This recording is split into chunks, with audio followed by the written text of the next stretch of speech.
ATG 天既成地既立，万物齐备东土里，无人焉，缺少女男，天地既成，万物以齐备。这就是向天亦称娑婆世界、贪苦世界、苦海、此岸、东土等等名称，不一而足。这世界被创立之后，尚无人焉，缺少男女，整个世界乏人管理统治。那时桀为母，我无奈之苦，方舍我有六子七将，凡间由于天地有定数，子会开天，丑会辟地，寅会需要有人降生。时机已至，老母娘亦有无奈之处，才舍下皇母之有六元开国子，以其降临凡间，接受种种历练，屡次的差援国东土，而下来一次反一次不肯治藩，于是老母娘每次差遣援国子下凡降临东土，每来一次又回去一次，就是不肯留下来治理凡间东土。无奈何为我造下也有三山多红，碎了菩萨国，身在无可奈何之下，老母娘只好造下解救。在三山多红碎了，原本就是佛菩萨的原开国子，设一个大天池起来洗澡，趁机会天衣邪收回礼天，老母娘还设一个大天池，好让大家一起来洗澡，趁机会将大家的天衣天邪都收回礼天。众佛子就醒来，不见母面，又不见天衣邪，可在哪边？众佛子就醒之后，却见不到老母娘，又不见天衣天邪。为娘我悲痛泪原子呼唤尔众等主公三莫要再敛老母娘，因为要与众人开国私分离，故而心中感到悲痛而流泪，并且呼唤众佛子速速往东土而去，千万别再留恋于礼天之舒适自在。如若是天衣邪妖与尔等儿那个亦不肯再是迎凡老母娘，若把天衣天邪交给原开国子，则就没有一个肯降临凡间留下来治理世界。则树枝和树叶遮寒地冷饿了吃中国子和饮清泉到了3天，若天气寒冷，又折些树枝和树叶来遮盖身体，以御寒地冷。若肚子饿了，就取松子果子吃；口渴了，就取清凉泉水喝。众佛子如调回悲哀悲叹问母：我至何时方把家还？众佛子听了老母娘如此吩咐，皆如吊失了魂魄一般，悲伤地哀嚎叹息，纷纷问老母娘：我们到什么时候才能回家呢？母言答：3期末大开普渡，清烧书清寂，信清度佛缘。老母娘回答说：等到3期末节大开普渡的时候，老母娘会亲自烧书寄信给大家，并且亲自来度化众缘胎佛子，告一回家之路。家相信书皇母训子师戒以及仙佛圣训都是皇母烧书信度化佛子众生。众儿女心由以悲生大放为母，我且合同赋予。皇元听了老母娘的话语，众缘胎佛子心中有存惊疑，悲伤地放声大哭。老母娘见众佛子如此惊疑悲痛，于是写下了合同给众缘佛子，以作为将来回天之凭证。求道时的合同皆是凭证。自此，我缘佛子东土而奔至世界为男女在地人焉。从此，皇母之缘胎佛子便向东土奔驰而去，点治理世界，或为男，或为女，并传递人间烟火。母子分各东西，好不难过。自此，我众佛子受尽熬煎子各分东西，令老母娘内心好难过。而众佛子自此以后却受尽无限的折磨与煎熬。唐李白骨风师名利图煎熬，安的咸鱼不。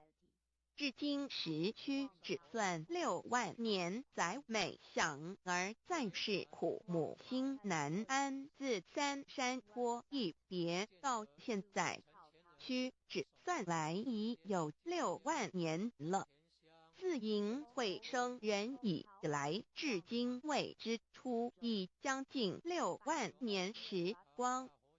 每每想起众佛子在世间受苦受难，皇母内心就难以安舒。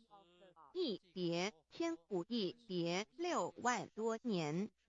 今时下运也至为母降道差3佛半末后普渡收圆，现在时运已经到了，为唤回在世间受苦的缘佛子，老母娘降下了大道，指引众生回天之路，并差遣3佛办理末后一着的普渡收圆。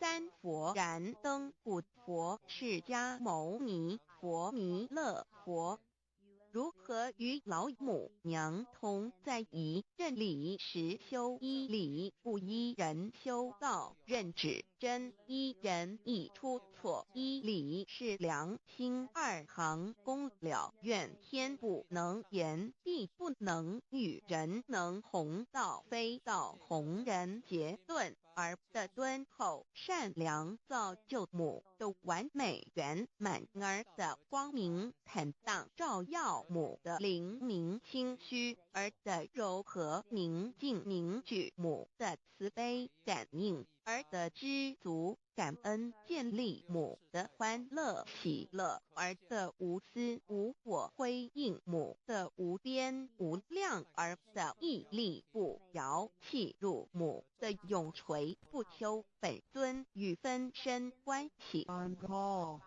资料来源网址https://drive.google.com/file/d/0b_cas1z_imshot6/view pref equals 2 and ple equals 1 and page equals 1095389915047674483005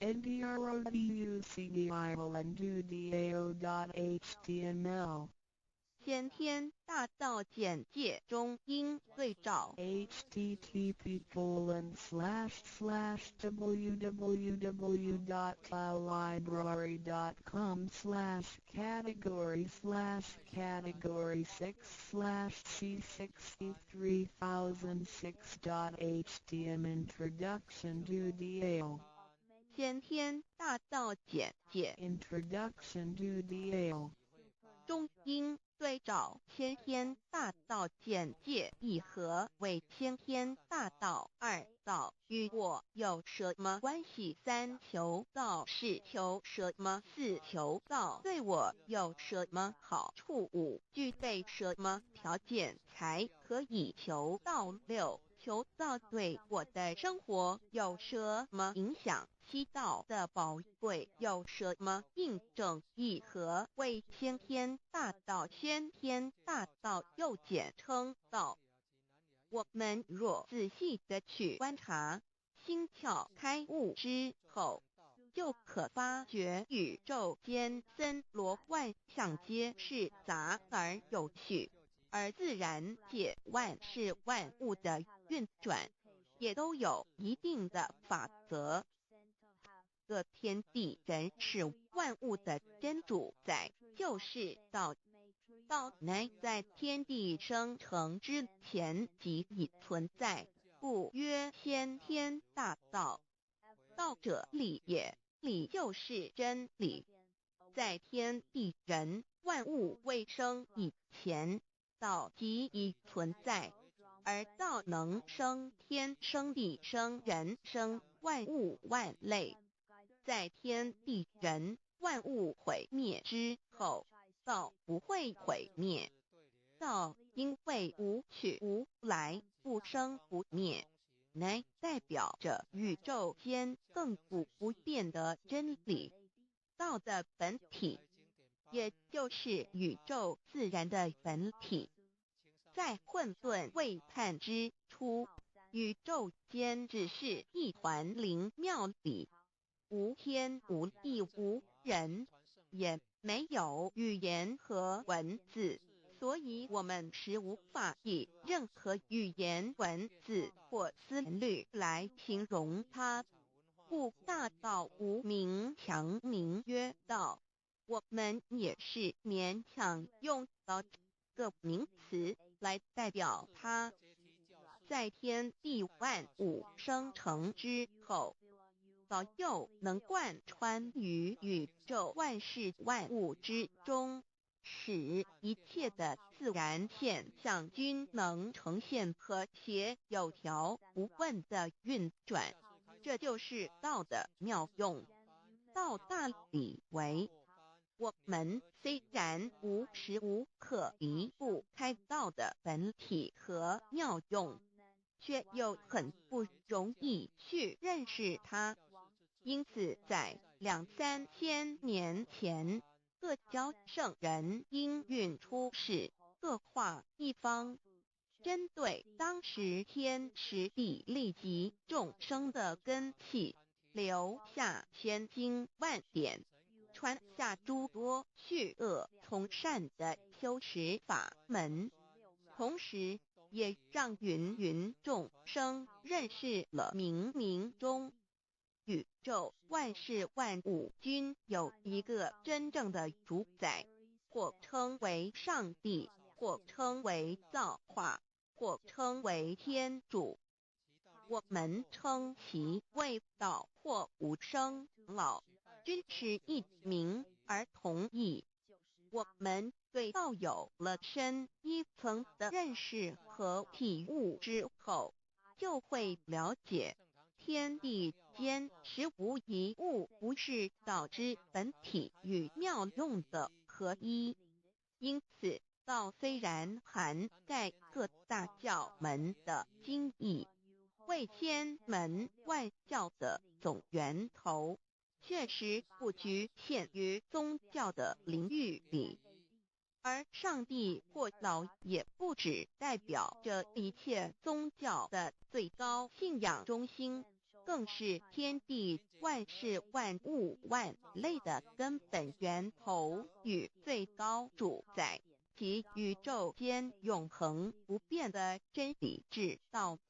所以我们今天有机会了解什么是先天大道，不只找到了各大教门的最高信仰中心，也找到了宇宙的根本源头与最高主宰，更能对宇宙至高无上的真理有一个初步的认识。道之真义，在先天之先不为先，在后天之后不为后，即大上有可量，即为上有可止，为道即大不可量，即为不可止。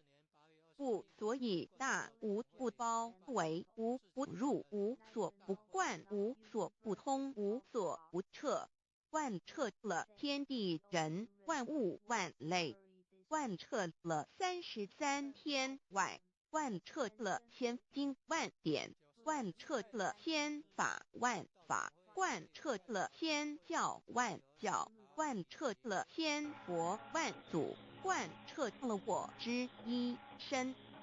此乃显天大道宝贵的真义，人人必须知真觉，亦即是人人与我与人人良心之行也。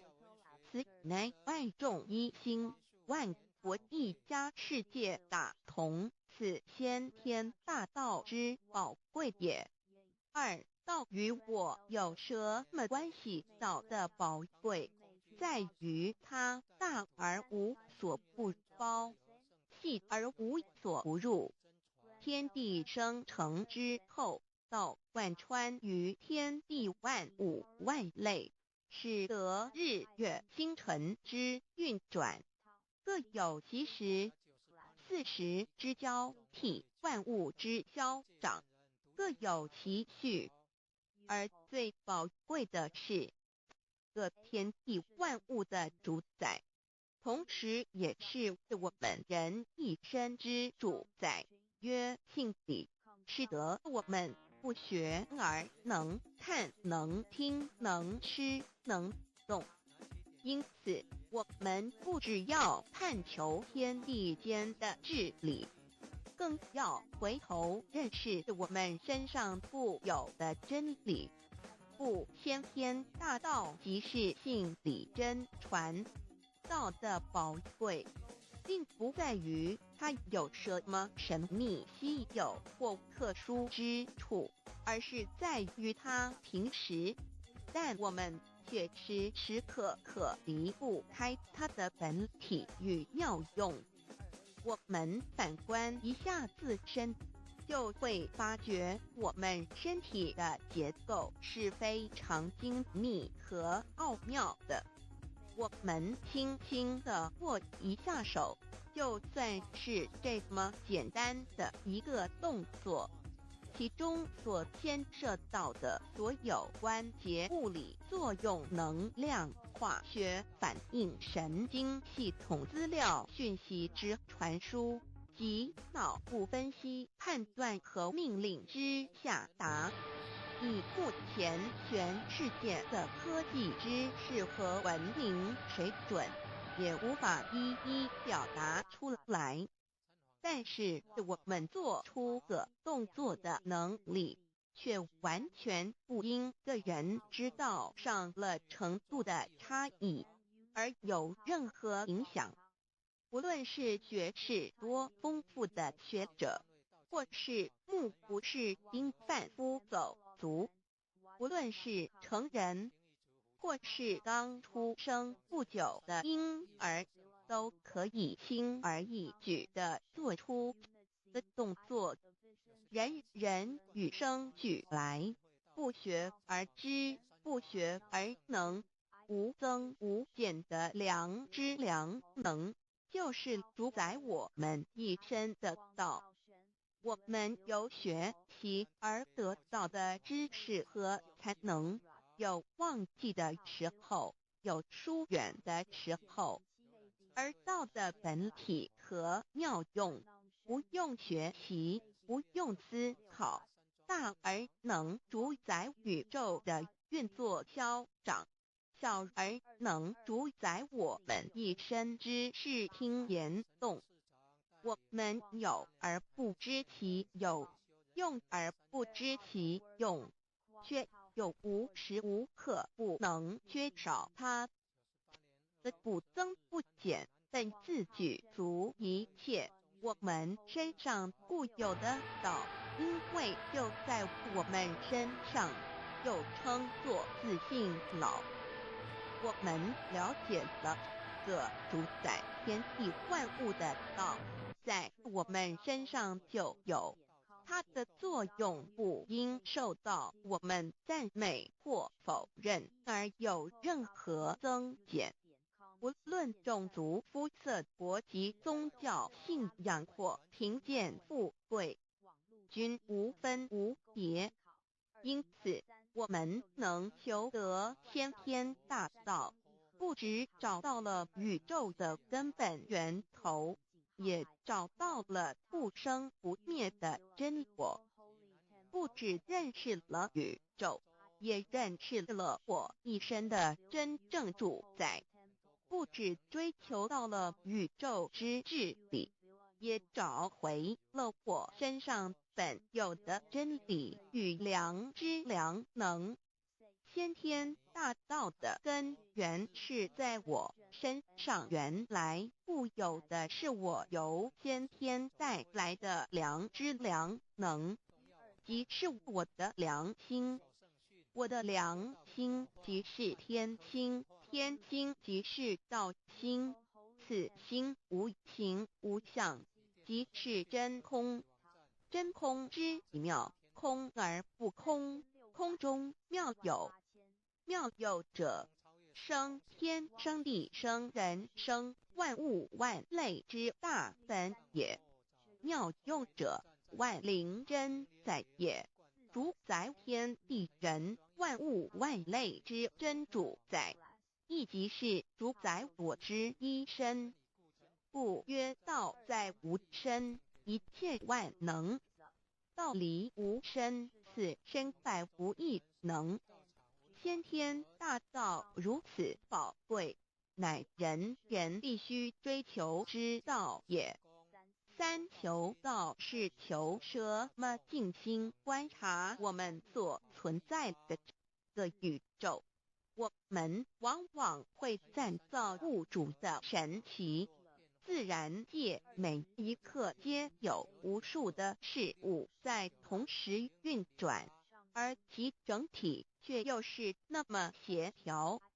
我们身上的这个真理不也是一样吗？每一分一秒，我们身上皆有无数的生化反应、物理作用等同时发生。道的妙用分布在我们身上，不用学习，不用思考，其作用虽成千上万，合起来却只有一个自我。一切有条不紊，自然而成。道在无声，运用自如，在眼能视，在耳能听，在口能言，在鼻能闻香臭，在身能运用行动做事，此即道在我身之妙用。所以我们了解了道不只主宰这天地万物，更主宰我们一生。宇宙根本源头最高主宰与我一生主宰，并非二也。道的本体无形无相，我们肉眼看不到它，手也摸不到它，但它却无时无刻不在发挥其妙用，更进而随着天时及环境而发展出语言文字经典及造福人类的文明，此即是我们良知良能之作用。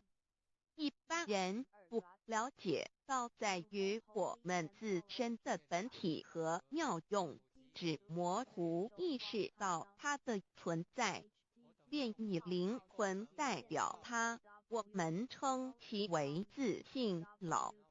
因其没有生灭，也不会毁坏，我们也称其为真我。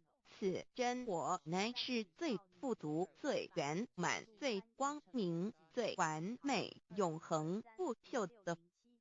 现在我们来生一看，看得见摸得着有形有相的肉体，能不能代表我把一个人生命中不同阶段的照片拿来比较，我们就可发觉面貌是无时无刻不在变化的。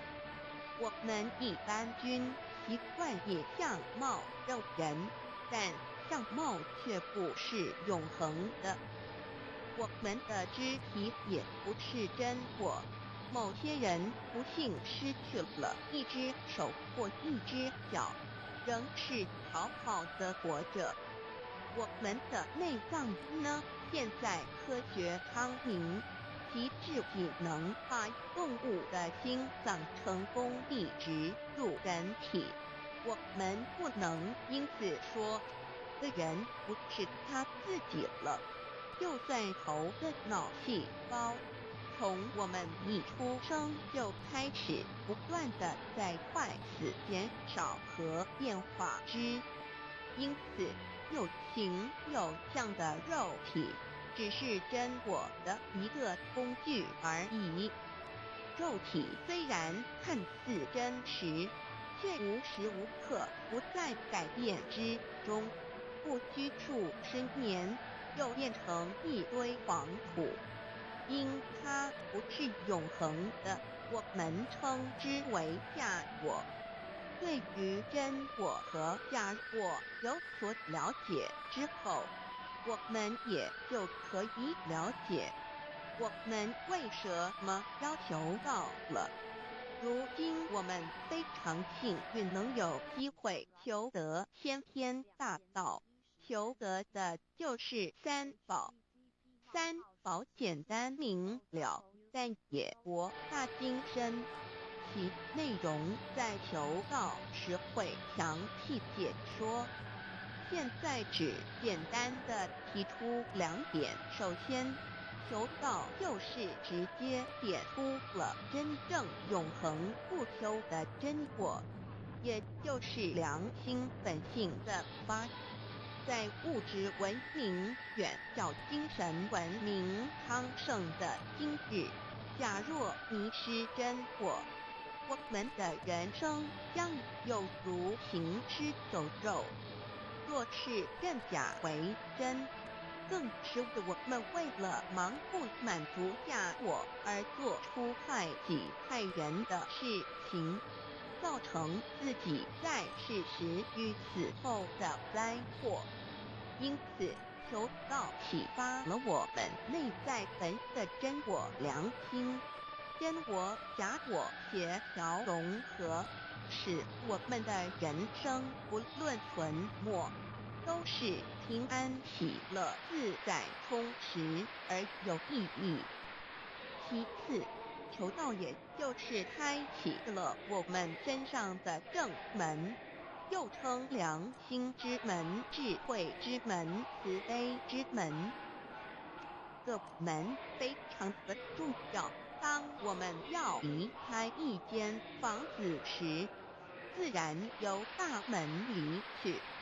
如果此门无法开启，而被迫从窗户或阳台跳出时，就可能会摔断腿。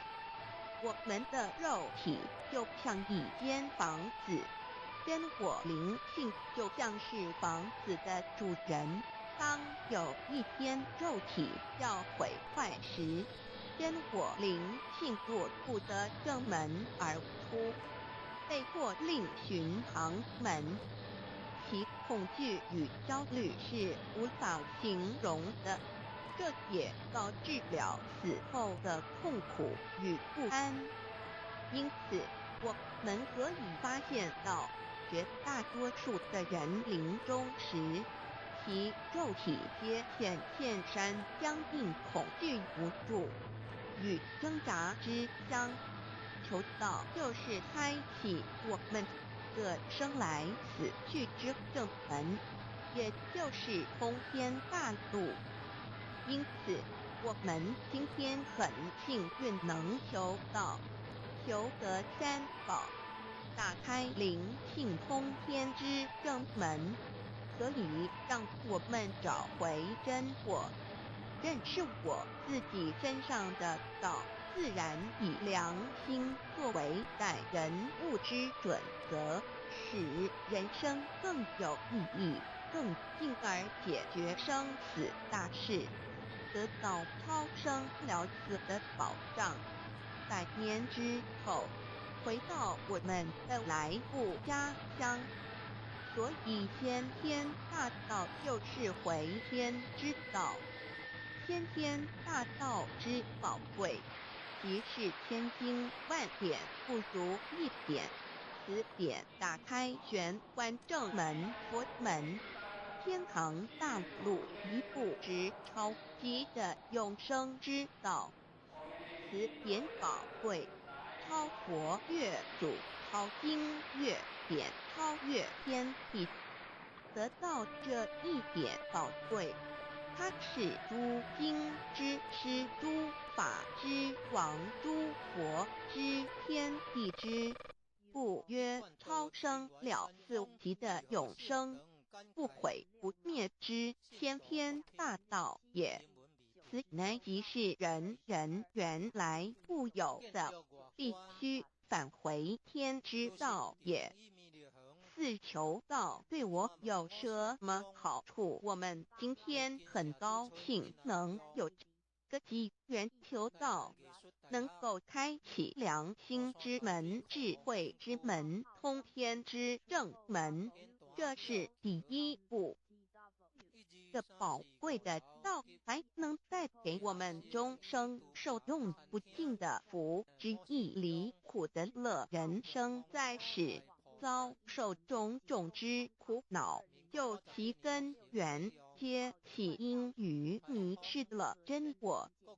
求道首先就是让我们认识人人身上固有的道，找回我们本有至真至善至美具足圆满永恒不朽的真我，在日常言行之中发挥真我，使我们一举一动皆能合于理，止于至善，自然不会受周遭的人事物所左右，我们的心也就不会患得患失，心为一身之主。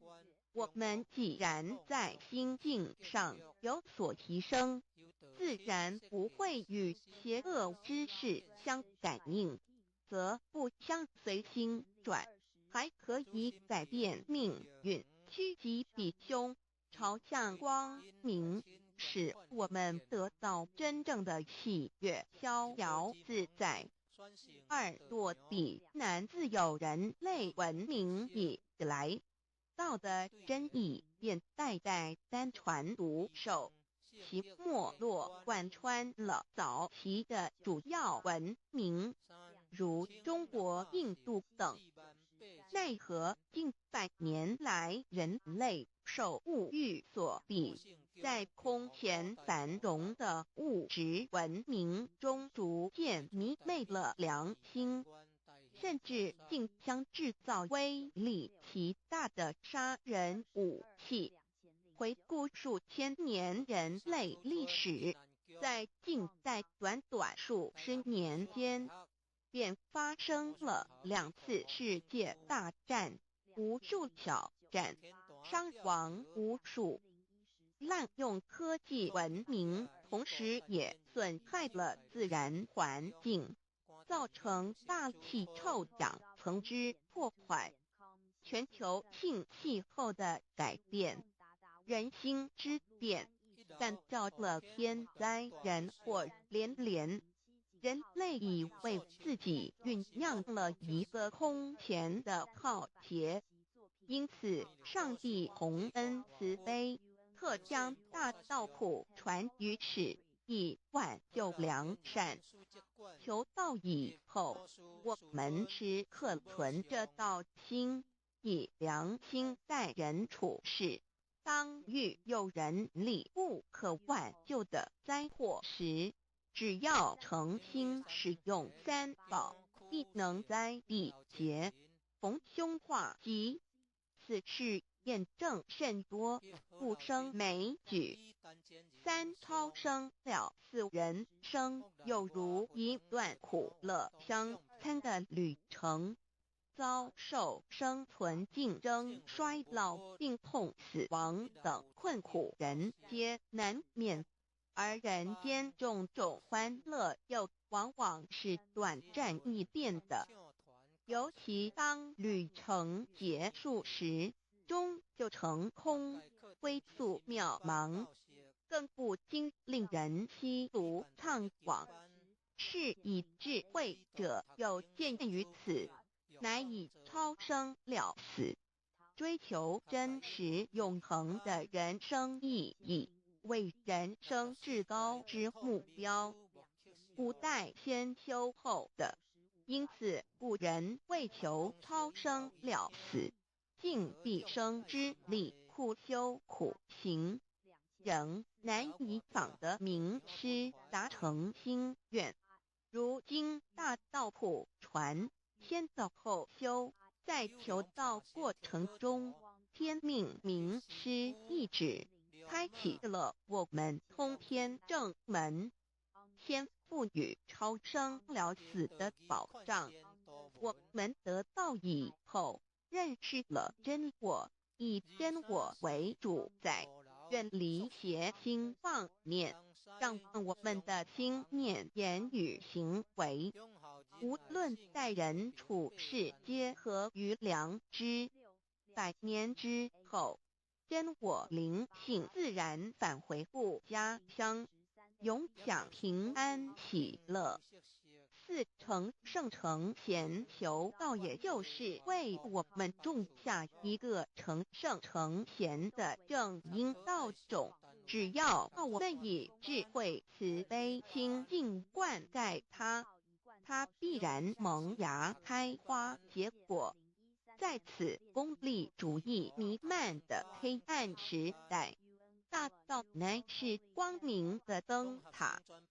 求道修道，不仅让我们能够独善其身，更使我们有机会可以兼善天下。求道之后，只要我们时刻抱着道心良心，在日常生活中真诚实践道的精神，不计个人得失荣辱，努力使周围每一个人都可得享道的好处，让道的光明照亮每一个角落，尽其一生精进不懈，则在世即成就圣贤事业。归天之后，必正圣贤，果位无疑。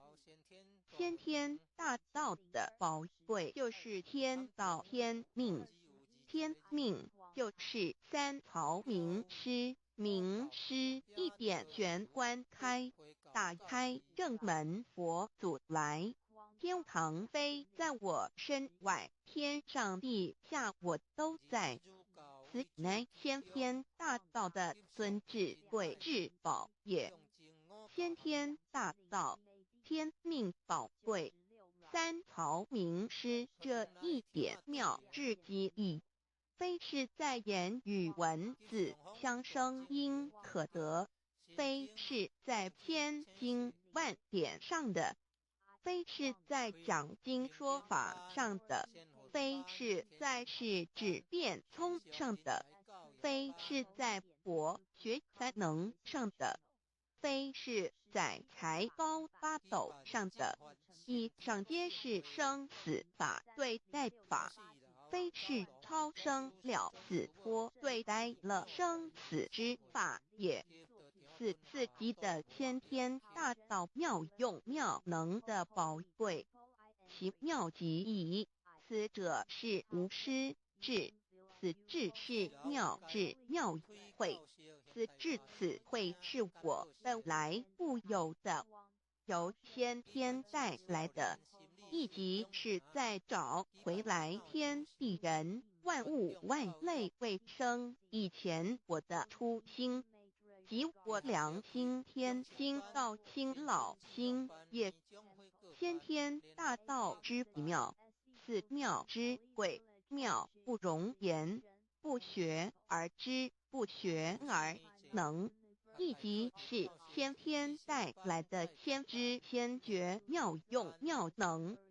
此知此觉此能此用，不用言语文字声色，不用思想，不用念头，不用言听是动，而生天地人万物万类。生天地人万物万类之后，这天地人万物万类，实可分妙，也离不开其妙用妙能，故曰万灵真主宰也。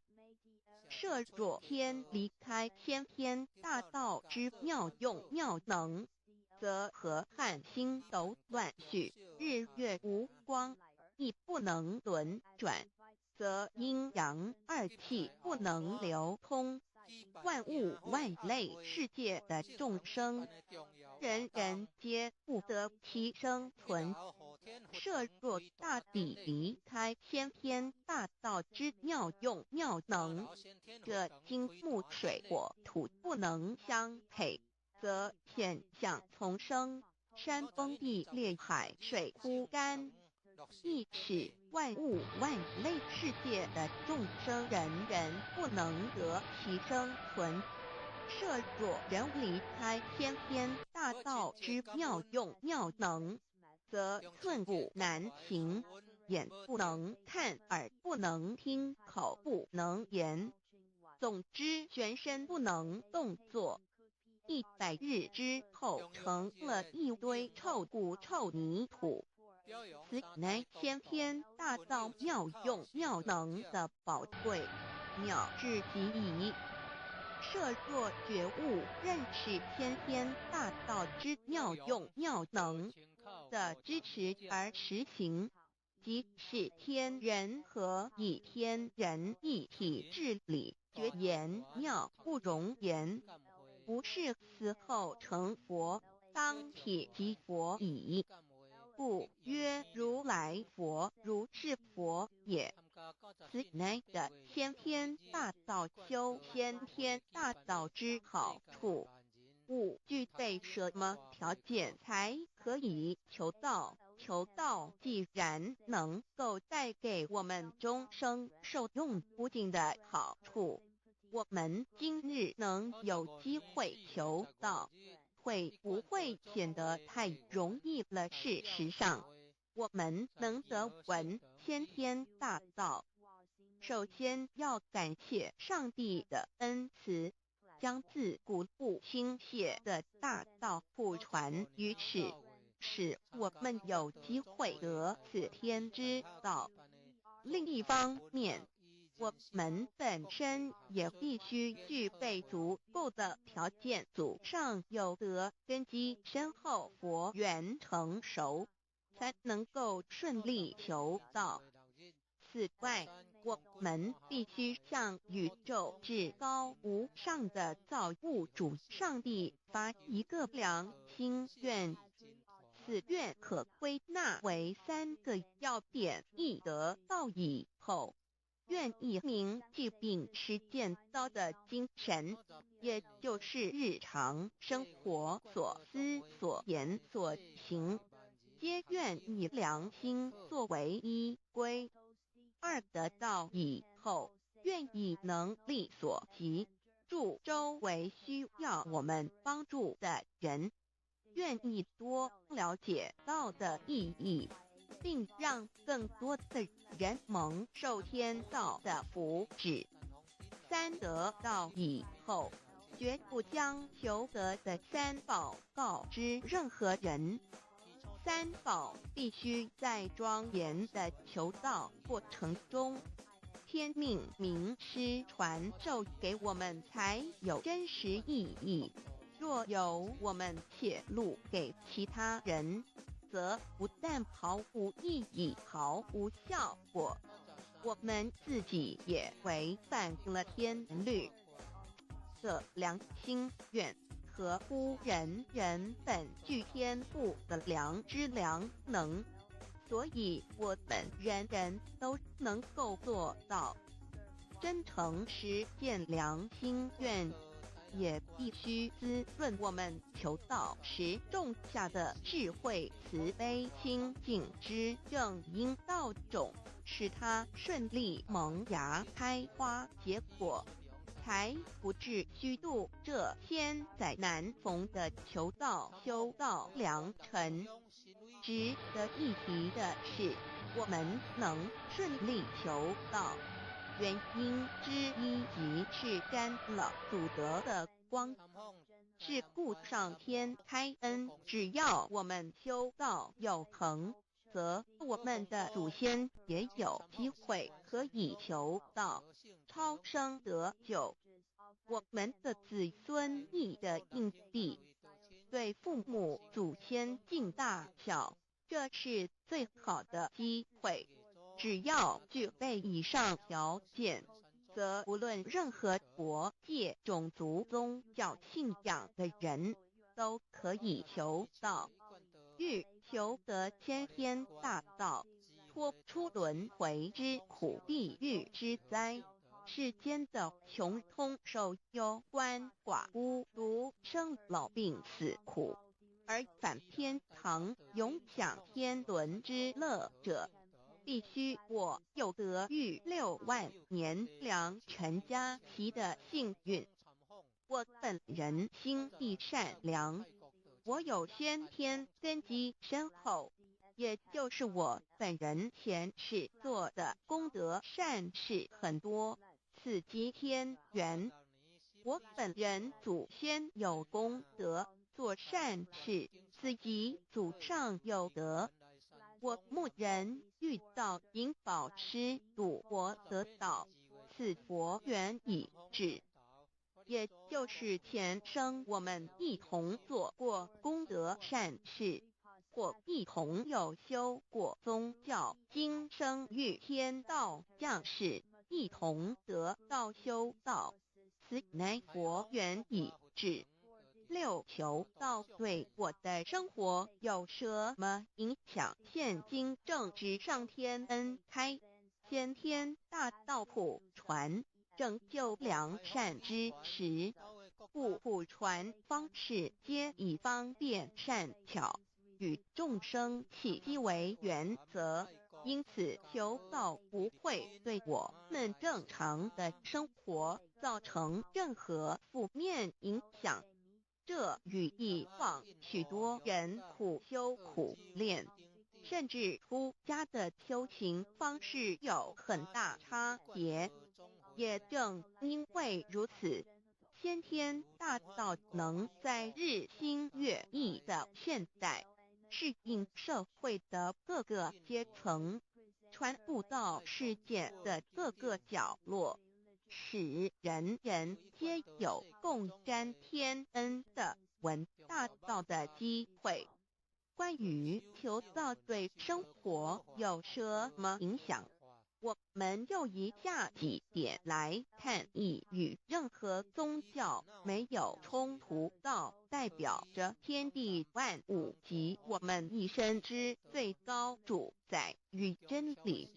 不止在各大门创始之前，甚至在天地未生以前，道就已经存在了。因此，任何教门，只要其教义是追求真理及实践良心，就不会与道有任何冲突。事实上，不止宗教，只要我们以探求真理的角度去观察，则自然界万事万物皆能与道吻合与印证。若我们原有某种宗教信仰，求道将不会造成任何抵触，也不会使我们背弃原有的信仰，反而让我们对真理的探求有更深一层的体认。二、以良心经为最高规戒每一个人生活环境中的文化习俗、时代背景、法律条文及价值观念都不完全相同。因此，没有任何一个具体的规戒或条文能够适用于所有的人。所以，求道后的规戒着重在我们每个人真我良心之实践，由真我良心主宰自己，而不是在经典之背诵上及律法之钻研上下功夫。三、不照良心愿行。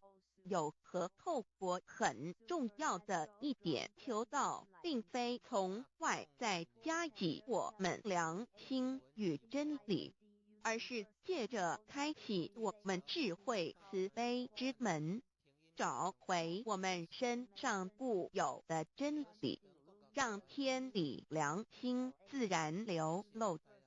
因此，求道后，所有真修实行之人，皆是自动自发的。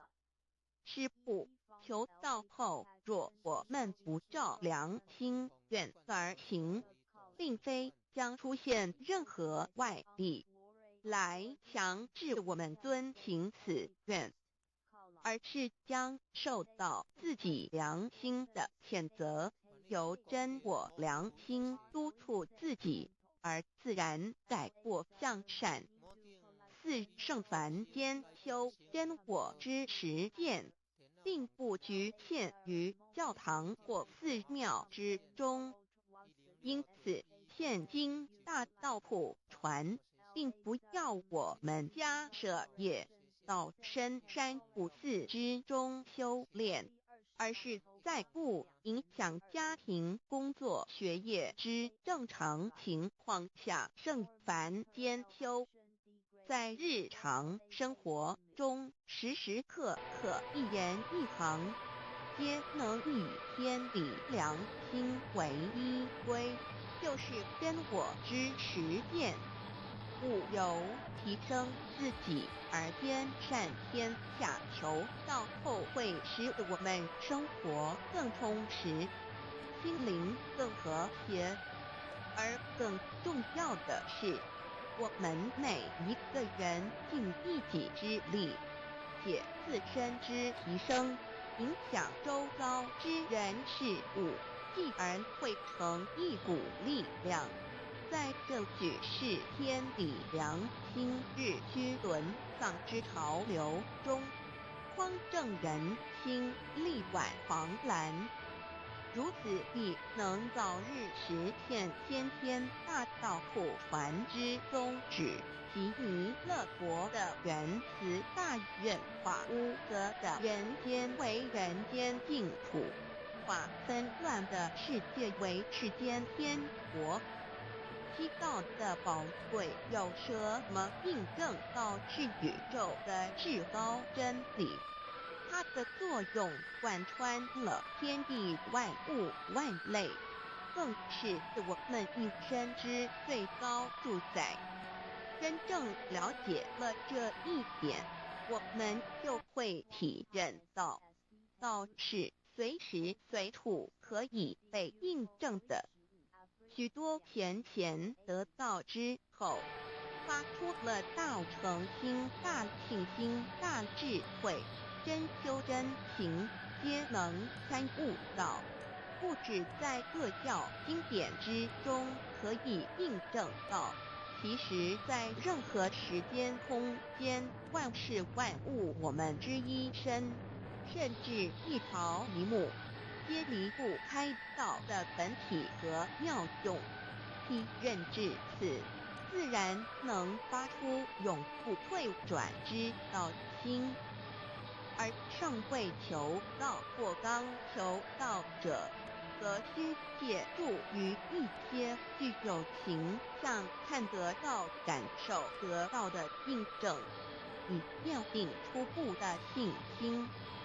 依任何人，只要有求道，经过身干天命之名师点开玄关正门，传授三宝者，无论其功德高深为末，死后皆是身软如棉，面色如生，灵性由正门归天，东不品湿，下不腐臭，甚有多至数日不见，一腔满志者。目前的科技文明和医学知识还未进步到足以解释这种现象，但却无法否认这事实的存在。这种现象虽曾出现在某些宗教中，但极其罕见而珍贵。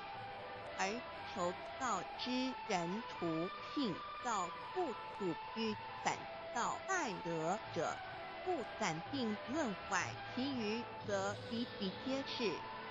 肉身既显此瑞香，足可证其灵性已登善境，当无疑问。二人虽为万物之灵，其实是很脆弱的。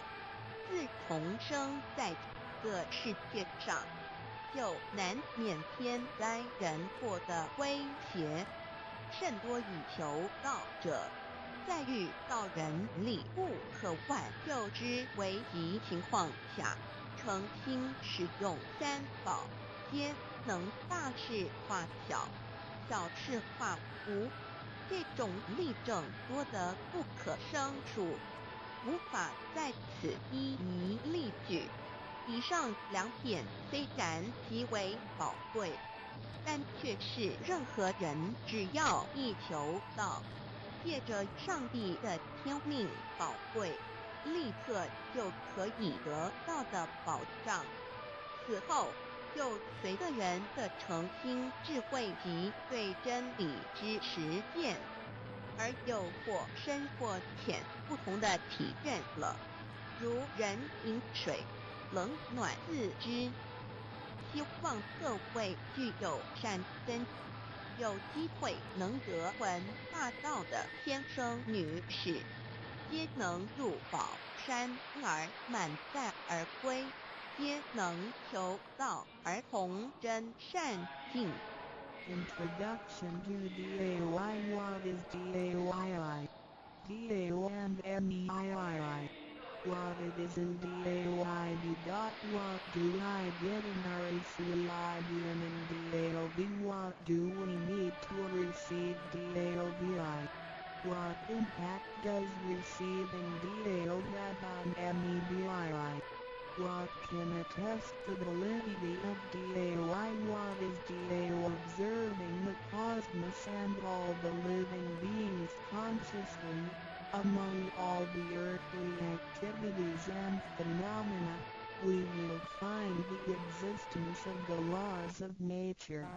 There is a supernatural origin which guides all the operations happening across the galaxy, the Earth, and the human beings. We call this source Tao. Tao existed before primordial time, and even before the universe was merged. It is the origin of the world, and it thereafter nurtures all the creatures and beings. Since it is unchangeable and does not evolve with time, it is the ultimate truth. It is what all saints and sages throughout human history had been searching for. The essence of Tao is the foundation of nature. The law or the power that existed before the universe was formed is beyond description, because there were no civilizations nor creatures, let alone languages. Since it cannot be applied any name, we simply call it Tao. After the world was merged, along with the mutations of the universe, we see the harmonious actions as exhibited in seasonal changes, rhythms of time and tide, and the balance of the ecosystem. We also find some conformity of human nature across various cultures. These prove the laws of nature. This is the extension of that original Tao when it is substantiated and materialized. It merged into everything that is within us.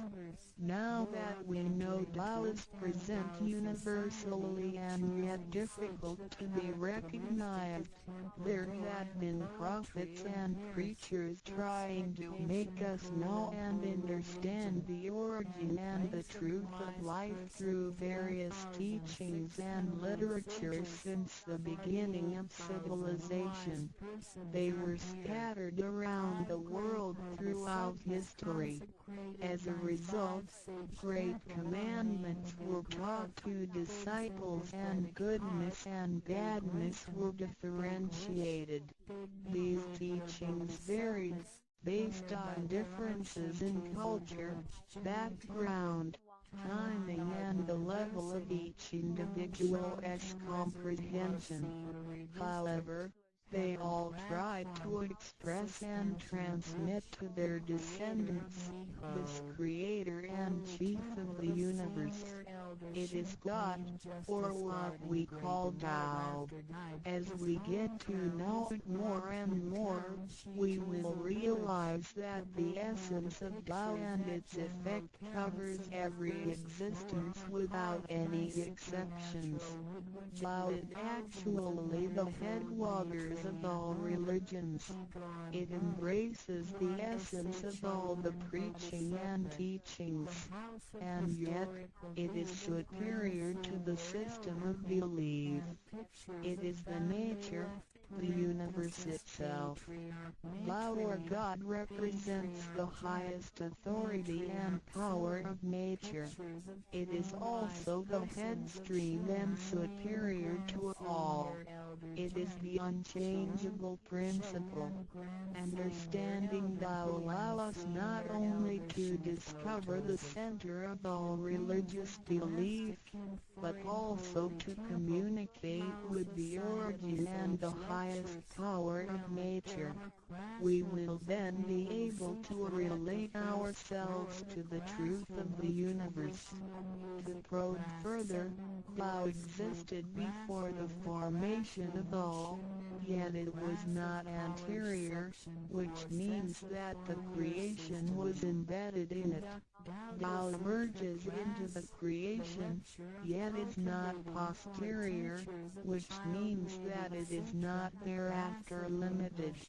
Among those created, however large, they can be measured, however small, they can be detected. It is only Tao that cannot be measured of its immensity nor detected of its existence. Therefore, it is larger than the largest and leaves nothing excluded, and yet it can be smaller than the smallest and leaves nothing not penetrated. It is ubiquitous. It merges into and governs all. It is in charge of the space, the earth, human beings, all the creatures, and all existences. It penetrates and regulates the entire universe. It is the source of all the scriptures, sutras, as well as dharmas. It encompasses all the religions, and it is what makes one a Buddha or a saint. It is the single chief of all, and, above all, it is in charge of each individual too. It is the Divine Self. This is the true meaning of Tao. We should get to know it this way and rediscover our own invaluable treasure. So, to practice Tao is to revive one's own conscience as well as everyone else's and to act upon it accordingly. Then, all people can be of one spirit, all nations can be in peace like a family, and the great harmony will come true. How precious Tao is! Tao and me. The significance of Tao is in its immensity and ubiquity. Its mightiness guides the universe to carry on with changing seasons and evolving creatures. The countless aspects of the natural phenomena seem so capricious and yet really in order and in cycles. This almighty being also resides in each of us. It is the Divine Self, the natural quality of a person. It enables us to see, to feel, to taste, to hear, and to move without learning. While we research the ultimate truth in the universe, we should turn in upon and see into ourselves to discover that Divine Self. We will find the rules that govern the universe also comply with the way we are. Tao is not something too far to reach, nor too mysterious to comprehend. It is nothing particular, but has to do with our daily lives. We cannot do without it. Every movement we make, in order to see, to touch, to feel and to think, is associated with Tao. Consider how many wonders are hidden in our body, how delicately our physical functions are carried out. For example, when we shake hands, the components involved would include the coordination of joints and muscles, the chemical reactions of energy, the transmission of information through nerve systems, and the actions occurring in our brain such as issuing orders, making judgments and analyzing situations. Even with the most advanced technology and the highest level of knowledge we have developed today, we cannot completely reconstruct such a function. Yet the ability to perform such a simple movement is there for all individuals, regardless of the level of a person's knowledge and his/her being a grown-up or a baby, a scholar or an illiterate.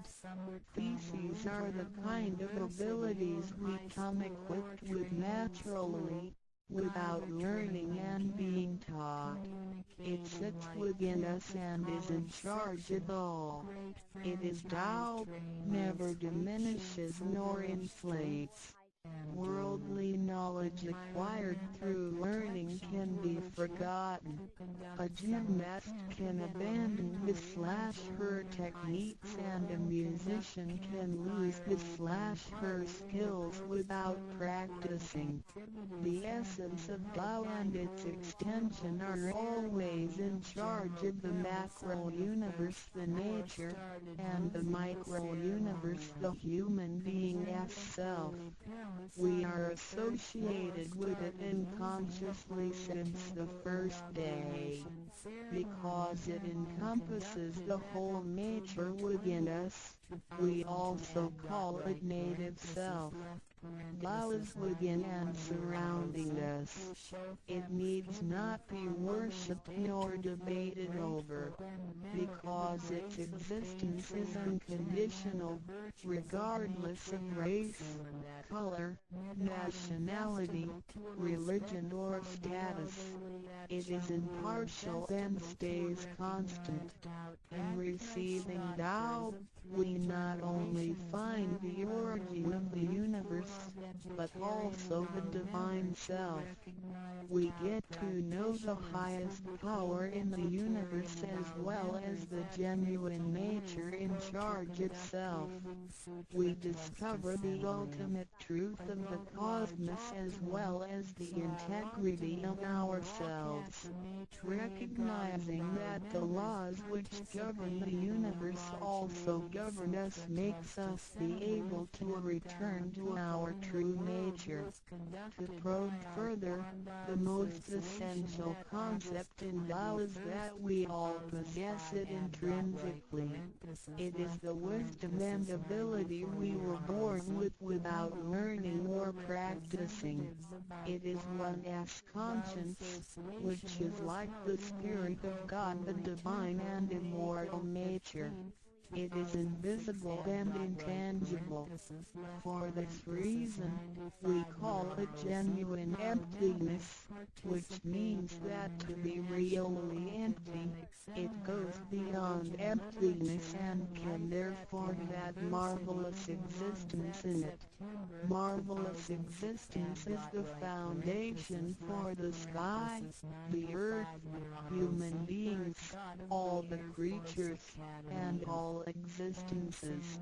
With omnipotence, Tao is called Great Lord of all beings.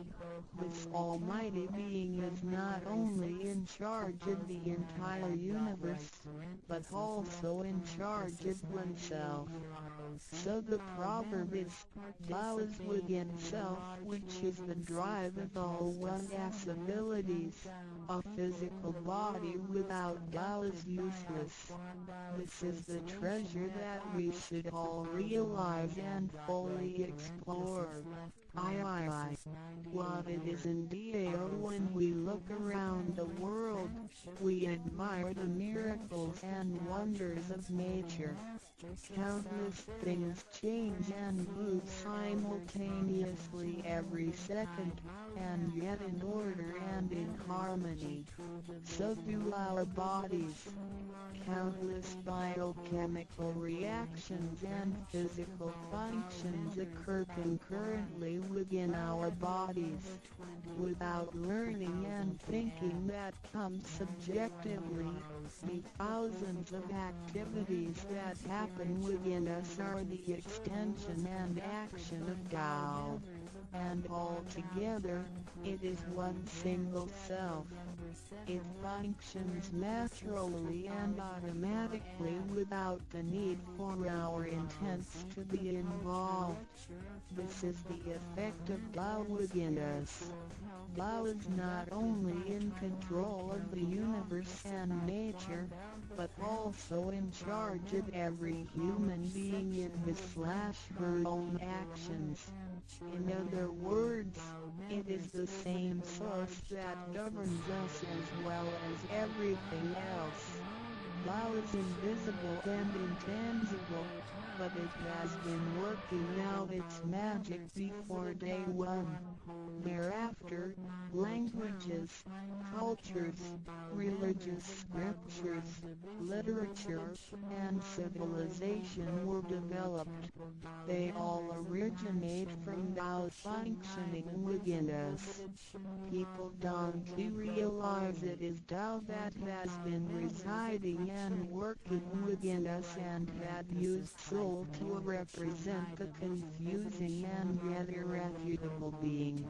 Because it is eternal and intangible, we also call it true self. This true self is the most abundant, brilliant, and imperishable being. Let us take a look at our tangible body and see if it can be the true self.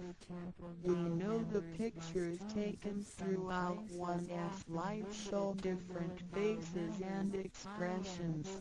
We recognize people by face, but our looks change and are not permanent. The handicapped, with impaired arms or legs, can also lead a complete life. One with a transplanted animal heart is still a human being. Even our brain cells keep decreasing and changing every second from the moment we were born.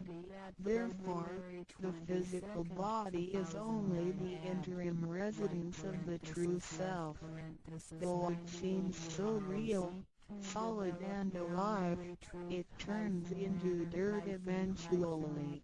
We call it false self because of its tentative and transient nature.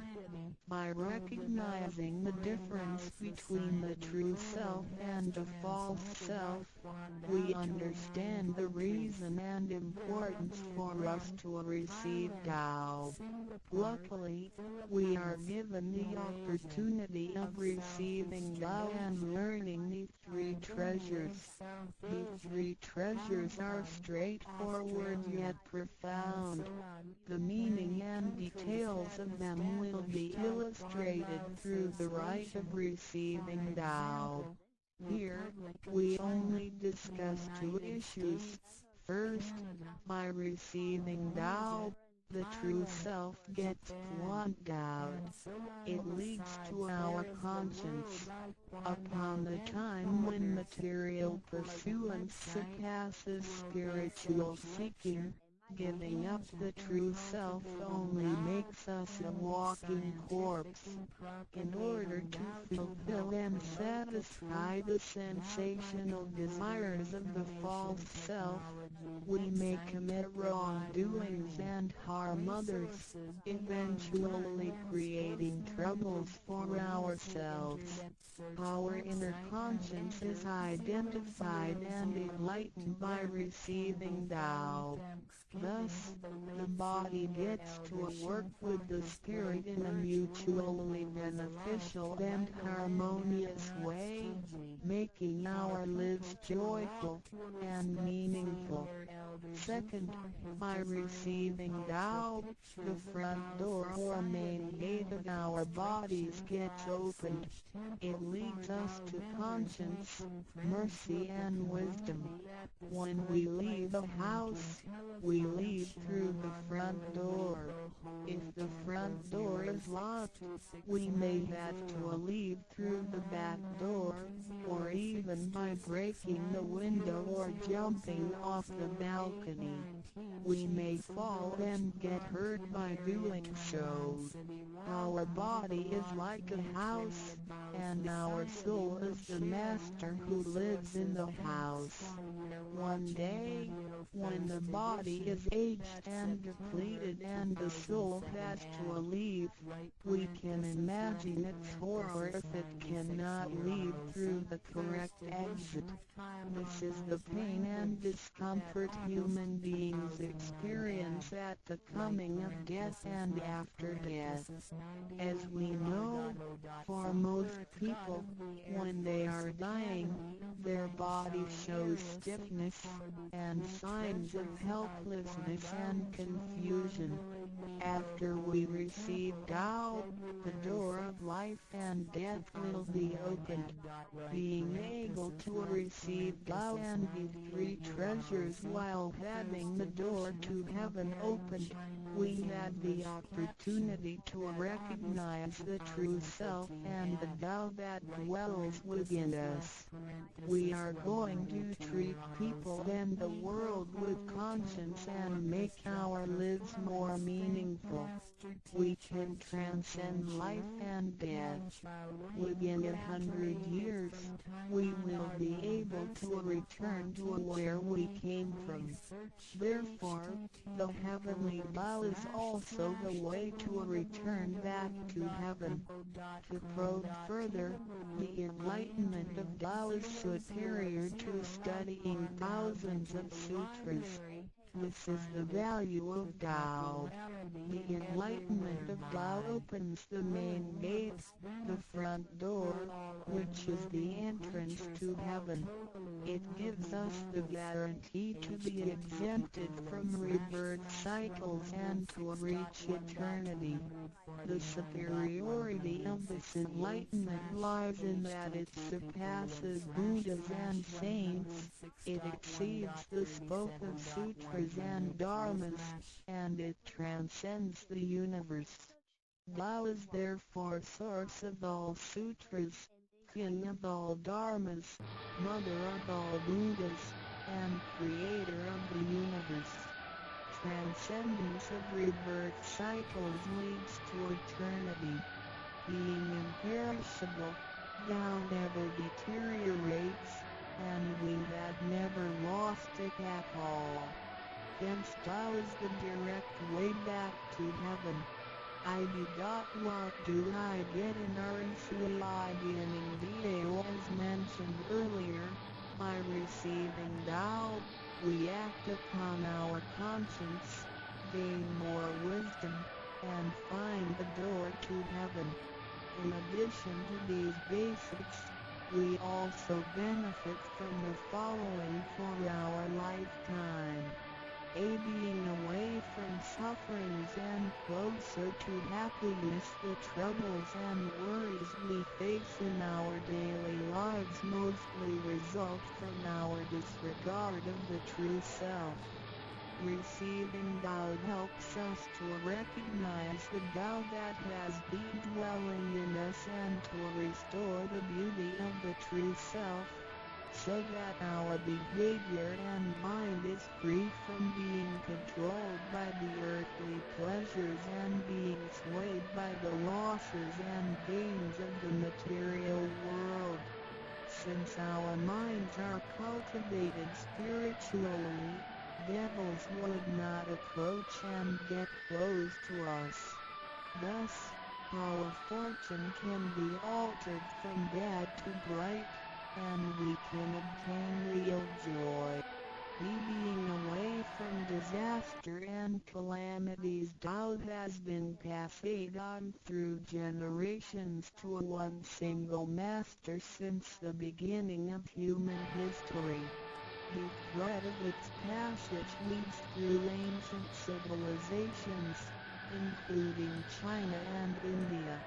However, in recent centuries, human beings had been trapped by materialism and a weaker sense of right and wrong. Wars prompted the development of powerful lethal weapons. In reviewing the thousands of years of human history, we realize, in just less than 100 years, there had been 2 major world wars, which caused numerous killings and tragedies. The abuse of science and technology has also destroyed the ecology, causing damage to the ozonosphere and the unbalance of the climate. The corruption of human beings' minds has called the natural disasters to come. The human has created calamity. God, with His mercy, makes Tao available to everybody in order to save good people. After we receive Tao, with the true meaning of Tao in mind, we will be conscientious. We can use the three treasures whenever something dangerous and uncontrollable happens to us. We will be able to get away from bad encounters. This is a confessed fact. See, transcending life and death. Life is a mixture of happiness and bitterness. Throughout the journey of life, we experience birth, growth, aging, illness, and death. Joys are momentary and wealth is here today and gone tomorrow. Rather than seeking the pleasure of material life, the wise make full use of their lifetime searching the true meaning of life and eternity. In old times, Tao could only be received after harsh self-cultivation. Among the hermits looking for the master in order to receive Tao, only very few could obtain it. Whereas in this century, Tao is allowed to be spread and transmitted through the authorized masters to the truth seekers. The master points out the main gate of life and death, assuring the completeness of our true self. With the true self as our guide, which keeps us away from evil and greed, it helps us think, speak, and act in accordance with our conscience and intuition. Death then becomes the return of our soul to the eternal and peaceful home where we came from. Thus, we will have lasting joy. The achieving sacred beings the enlightenment of Tao, which reveals the true self, is like the planting of the seed of righteousness and integrity. Through self-cultivation and self-improvement, the nurturing of wisdom, kindness, and purity, it will blossom and produce the fruit of sacred mind and eternal life. In kind of overwhelming utilitarianism, Tao is the lighthouse to the truth. Receiving Tao, and then cultivating ourselves, not only improves our own lives, but also gives us the opportunity to better the world. After we receive Tao, we act upon our conscience and care for people around us. We cherish Tao and disregard personal disadvantages. Then we make an effort to spread the message of Tao to the world, in order for everyone to benefit from it. We are devoting ourselves to the work of God, and certainly will achieve spiritual perfection in both this world and the world after life. To probe further, the supremacy of Tao is based on the heavenly decree of God, by which Grand Masters can perform the passage of Tao. The enlightenment of Tao from Grand Masters directly opens the main gate of our bodies, which revives our divine nature. It reveals that heaven is not beyond oneself. Instead, one's true self merges into the entire universe. This is the supremacy of Tao. 1. With the heavenly decree, the enlightenment of Tao is extremely profound and marvelous. It cannot be completely expressed by any words of languages. It is not recorded on any scriptures or sutras. It cannot be described by preaching, nor can it be acquired by human intelligence, nor derived from knowledge and experience, nor achieved from gifted talents. because the above-mentioned all have to be created and can be eliminated, which means that they cannot last forever themselves. They all bear partiality and cannot be applied universally. Hence, they cannot surpass life cycles, nor can they reach eternity. 2. The wonder of the effects and omnipotence of Tao is beyond words. It is the wisdom that does not come from learning. It is what we acquire from God and possess intrinsically. It is the same divine heart before the creation of the universe. It is conscience, the holy heart. It is the divine and immortal nature, the Spirit of God. 3. Tao is too marvelous to be described. It makes us know without learning and function without practicing. It is a prior wisdom, perception, potency, and ability. It is not constrained by words or languages. It functions without thinking, intents, or even actions. However, it can create the sky, the world, the human, all beings, and all existences. All these, after being created, still cannot carry on without Tao even for one moment. Tao is therefore called Great Lord of all beings. 4. Without Tao, the stars and planets in the sky wouldn't he had been in order.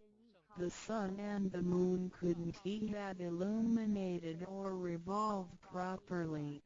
Then the yin-yang energies wouldn't he had circulated, and, as a result, this world wouldn't he had been suitable for all of us to live in. 5. Without Tao, the 5 primary elements of the earth, metal, wood, water, fire, and soil, wouldn't he had been balanced and complemented one another, which could have put the entire world in chaos. Mountains would have collapsed, lands would have cracked, and oceans would have dried up. Likewise, this world wouldn't he had been an environment for us to live in. 6. Without Tao, we, human beings, wouldn't he had been able to walk, to see, to hear, to speak, or to move. Our physical bodies would deteriorate quickly into a pile of soil in 100 days. 7. If one really comprehends the effects and omnipotence of Tao, and can practice accordingly and persistently, one can communicate with and be united with God. This is the absolute truth. It is a glory and marvel beyond description.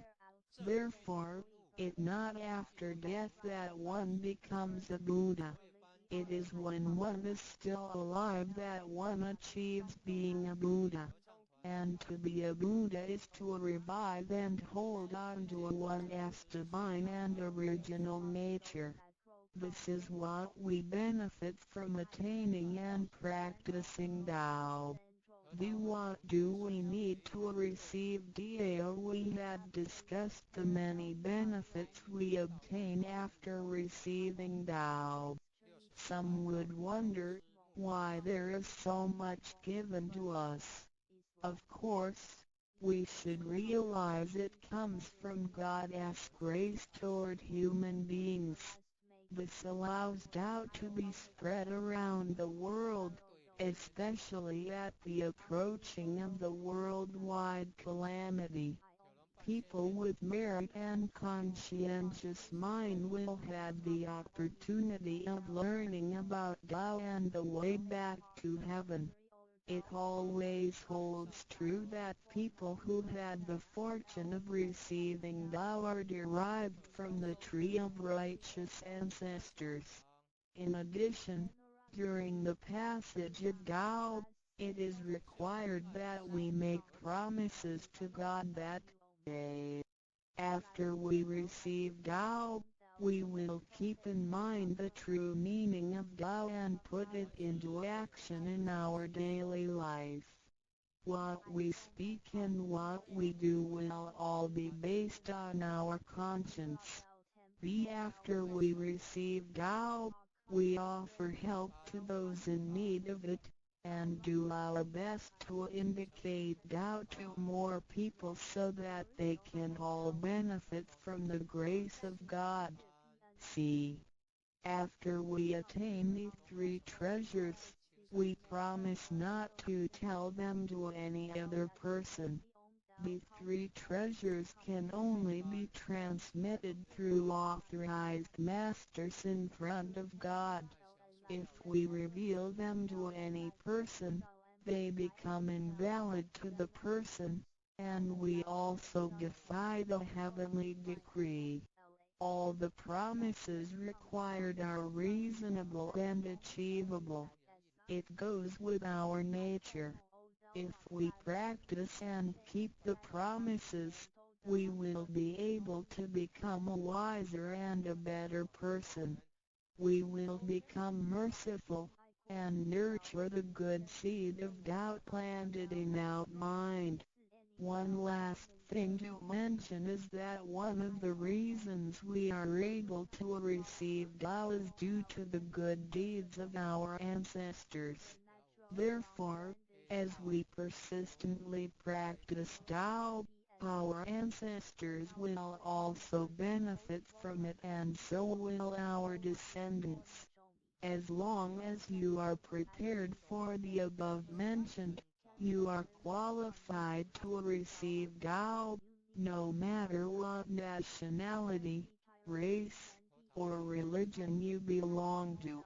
Notes: in order to be exempted from the rebirth cycles, to avoid the ordeal of hell, to alleviate the suffering and misfortunes in our lives, and to be able to return back to heaven after death and enjoy permanent happiness, we have to receive Tao. And the general qualifications are: 1. To be with a compassionate heart, and to be fortunate enough to be born in a time when Tao is available to the public. 2. To have sown the seeds of virtue by helping many people and offering lots of charitable services in the previous lives. This is the divine affinity with God. 3. To have ancestors with beneficences and welfare work as well. 4. To meet the introducer and guarantor who indicate the way to attain Tao to me. It is very likely that, in the previous lives, we did charitable services together, or we cultivated together in the same religion. So, in this life, when Tao is available, we can help each other out and practice Tao together again. So time is right for Tao due to our divine affinity.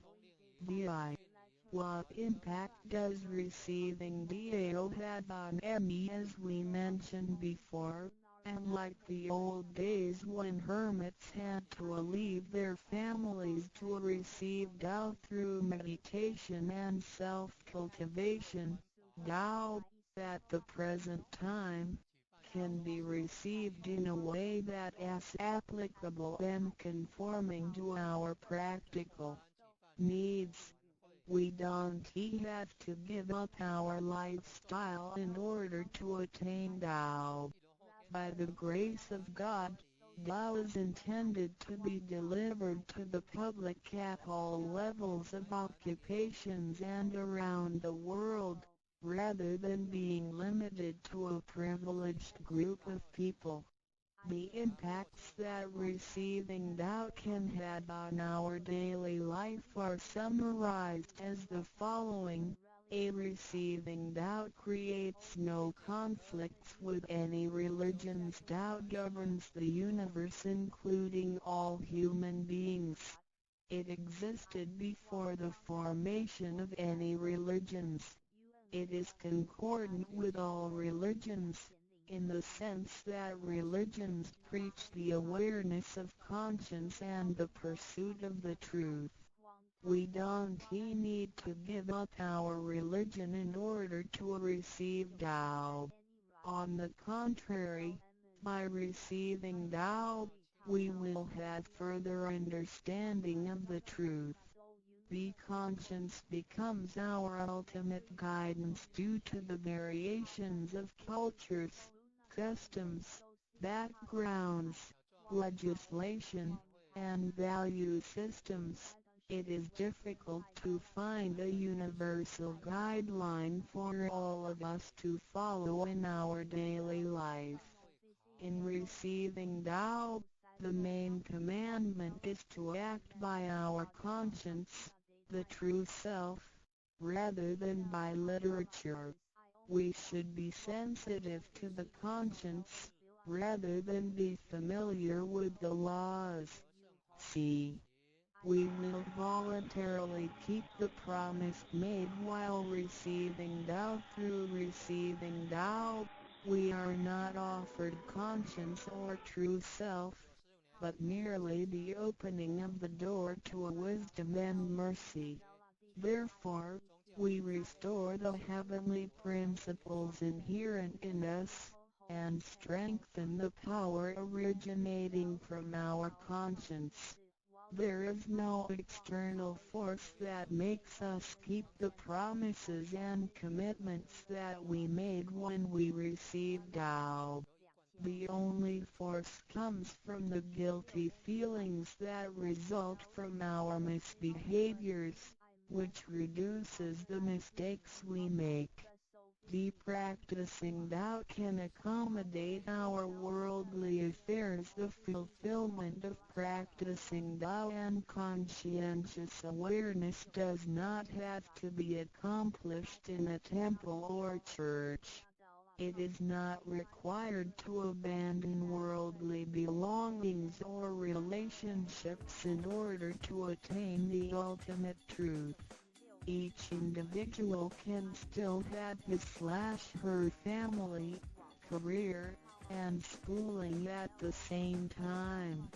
As long as we keep in mind the basic guideline, we should have our practicing Tao and getting closer to our divine self.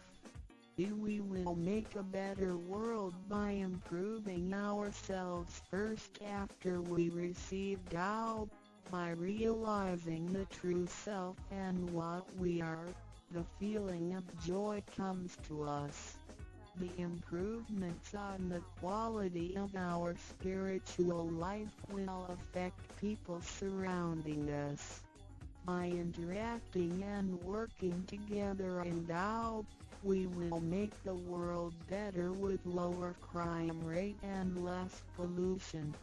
The wish of Maitreya will finally come true to turn the world into God's kingdom and make people all live in harmony. VI. What can attest to the validity of Dao Tao, due to its completeness and generality, regulates the totality of all beings. Many people, after receiving Tao, with their wisdom, faith, and devotion, realize that Tao is the fundamental principle that governs all things. They comprehend the truth of the universe not only through literature, but also through daily living and nature. Their faith in Tao becomes strengthened and they move forward in their spiritual life. However, for people who haven't or just received Tao, Tao can be confirmed through revelations. Anyone who has received Tao with the front door open shall die peacefully. One proof of this is that for those who have received Tao and died, their bodies remain soft and their faces vivid. Since the soul leaves the body through the correct exit, the corpse can actually remain uncorroded for a few days. With the most advanced modern science and technology, it is still difficult to explain this phenomenon. However, it is a fact that cannot be denied. This has happened before in some religions, but very rarely. For people who have received Tao, this kind of testimony is ubiquitous, unless they have committed serious sins and corrupted their own mind. This can prove the soul has reached an ultimate harmony. Being the superintendent of the things on earth, human beings are nonetheless weak. Since birth, we are subject to unpredictable accidents and natural disasters. There have been many people who encountered danger, used the three treasures with faith, and got away from the danger or reduced the damage to the minimum. Testimonies of this kind are numerous. The above two mentioned are rarely heard of and difficult to believe, but they are the immediate security given by God once a person has received Tao. Thereafter, with each individual's faith, wisdom, and the accumulation of good deeds, one will come to know the truth more and more. It is up to you to experience the value of this treasure. I hope you will have the opportunity to receive Tao, experience it in your life, achieve ultimate perfection, and realize eternity.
三宝 The three treasures for new Tao receivers. 大人的一生中有许多值得庆贺的事情，但却有更多无价且必须要全力以赴来追求的东西。There are many things in life worth celebrating. However, there are even more priceless things worth pursuing with all our efforts. 2500多年前，当释迦牟尼佛仍是王子时，亲眼目睹了人世间之生老病死。他告诉自己，一定要找到一条永恒之路。于是，他放弃了王位及荣华富贵，四处去找寻名师及永久解脱的法门。后来，燃灯古佛为他受记，最后他修成了正果，也留下了许多的经典，引导众生开悟正果。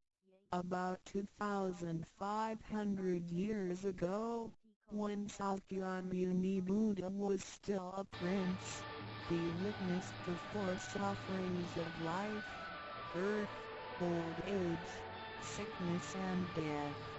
He told himself, "I've got to find the way that leads to eternity." Thus, he gave up his throne and fortune in search for an enlightening master and the way to eternal liberation.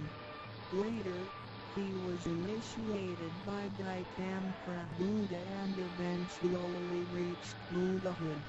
Sakyamuni Buddha's teachings were collected by his disciples as sutras.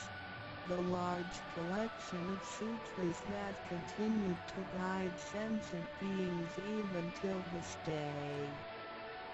在一般人的思维里，极有价值，罕有又很不容易得到的东西，而且是人类所一直在追求的，我们才会称之为宝。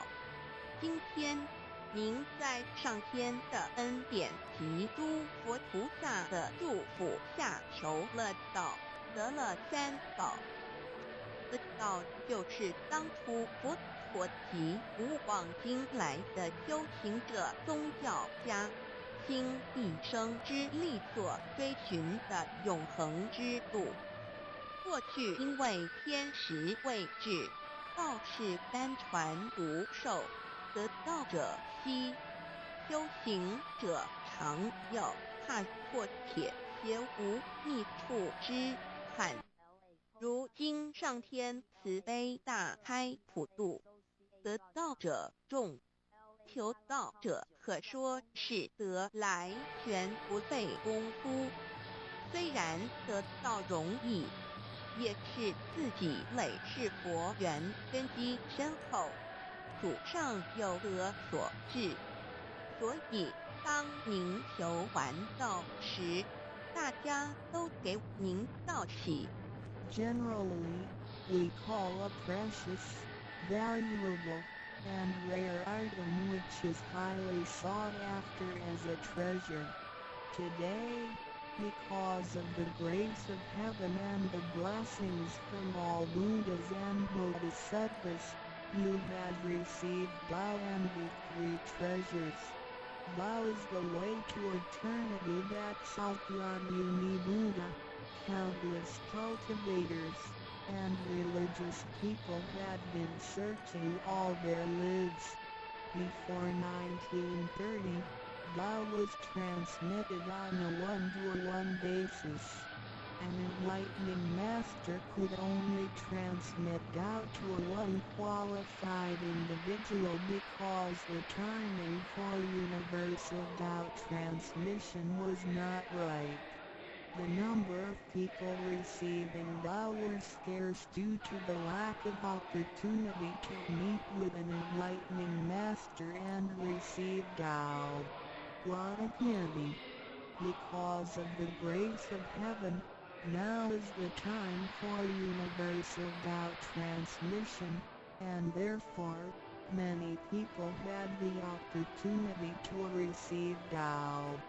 Although it may seem relatively easy to receive Tao, Receiving Tao is actually based on your affinity with Buddhas, your deep spiritual foundation, and the beneficence of your ancestors. Thus, after you have received Tao, everybody would express their heartfelt joy and congratulate you. 依照三宝来修行的话，可以帮助我们：第一，跳脱生死轮回；第二，净化我们的业力，改变命运；最后返回天上的不压乡。Practicing the three treasures can truly help us in the following ways. 1. Transcending the cycle of life and death. 2. Cleansing our karma, changing our destiny, and eventually returning to our heavenly home. 一般的人由于业力的牵引，不得不再度来到这个世界上，每来一次就会造些业，漫漫的人生路上，总是有着诸多的不如意、抱怨、忧愁、烦恼、病痛等。面对命运的枷锁与生死的轮回，却不知所措，更无法跳脱出来，实属无奈。Because most people's destiny are led by their karma, they have to go through the cycle of life and death repeatedly without choice. Each cycle of life and death would accumulate some karma, good and bad. Therefore, their long journey of life would be filled with different kinds of complaints, worries, annoyances, sickness, and sufferings. Life's journey is never what we expected. Most people are imprisoned by fate and trapped in the cycle of life and death. They feel helpless because they failed to find a way to become liberated. 我们人的身体只是灵性暂时居住的房子，当生命旅程结束时，灵性会脱离身体，进入另外一个世界。而求道时得到的三宝就是回天的凭证，这也是人生中最重要的一件事。以下是像是需要您放在心上的意，不要忘记三宝，也不可以泄露三宝。二不反倒败得三多了愿，多行功立德，如此我们才可以回天上的故家乡。Our physical body is a temporary home for our soul. When the journey of our life comes to an end, our soul will leave the body and enter another world. The three treasures you have received are the token for returning to the heavenly home. They are the most important things in our lives. The following are the three main points that you need to keep in mind. 1. Do not forget and disclose the three treasures. 2. Do not do anything illegal, immoral, or harmful to yourself and others. 3. Do as much as you can to fulfill your vows and accumulate merits and virtues. By following these 3 points, you will be able to return to the heavenly home. 现在，让我们来简单地介绍一下三宝。Now, let us briefly introduce the 3 treasures. 第一宝，玄关窍，灵性进出的门户。The first treasure, heavenly portal, the main gate to our true nature/true self. 在庄严神圣的求告仪式中，便传师在我们的玄关窍这么一点，点燃了自信之光明。当下玄关窍立刻现出了如同绿豆大小般之佛光。我们可以看一下各宗教圣人的画像，每位圣人之头部都有一个光圈，此光乃是自信之光。借着后续的修行及行功立德，此佛光会逐渐扩大，最后就像各教圣人的光圈一样地光亮圆满，展现出来的智慧及德行，随着因缘愿力而四处利益众生。During the solemn and holy Tao receiving ceremony, Tao transmitting Master pointed at our heavenly portal to illuminate the light of our true nature. A small halo will radiate from the heavenly portal immediately afterwards. If we look at the portraits of the saints from different religions, we will see that they all had one thing in common, which is the halo behind each saint's head.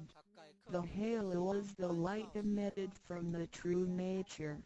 The halo will expand in accordance with our cultivation and accumulation of merits and virtues. Eventually, our halos can be as round and bright as the halos of the saints. Then, the wisdom and virtue we exhibit will accompany our vows and affinities to benefit all mankind. 玄关是一个正门，也是修心的下手处。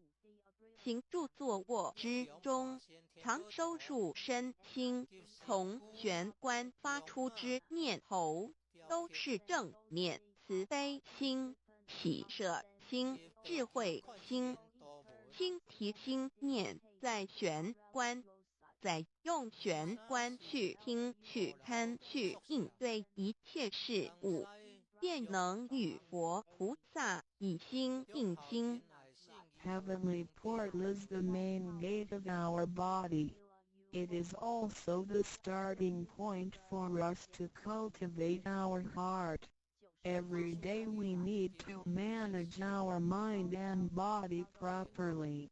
Each and every thought from the main gate is righteous because it is full of mercy, compassion, joy, giving, and wisdom. Focus our mind slightly on the heavenly portal and use this focused attention to listen, look, and deal with everyday matters. Then, we can unify our heart with the heart of Buddha and Bodhisattvas. 我们求道，是了解我们有个真主人，真主人也是住在我们的家里面。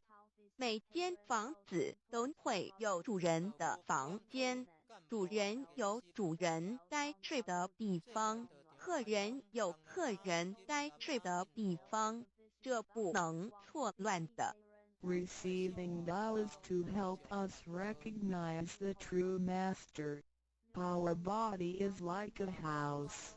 Now, we know that this true Master lives in our house.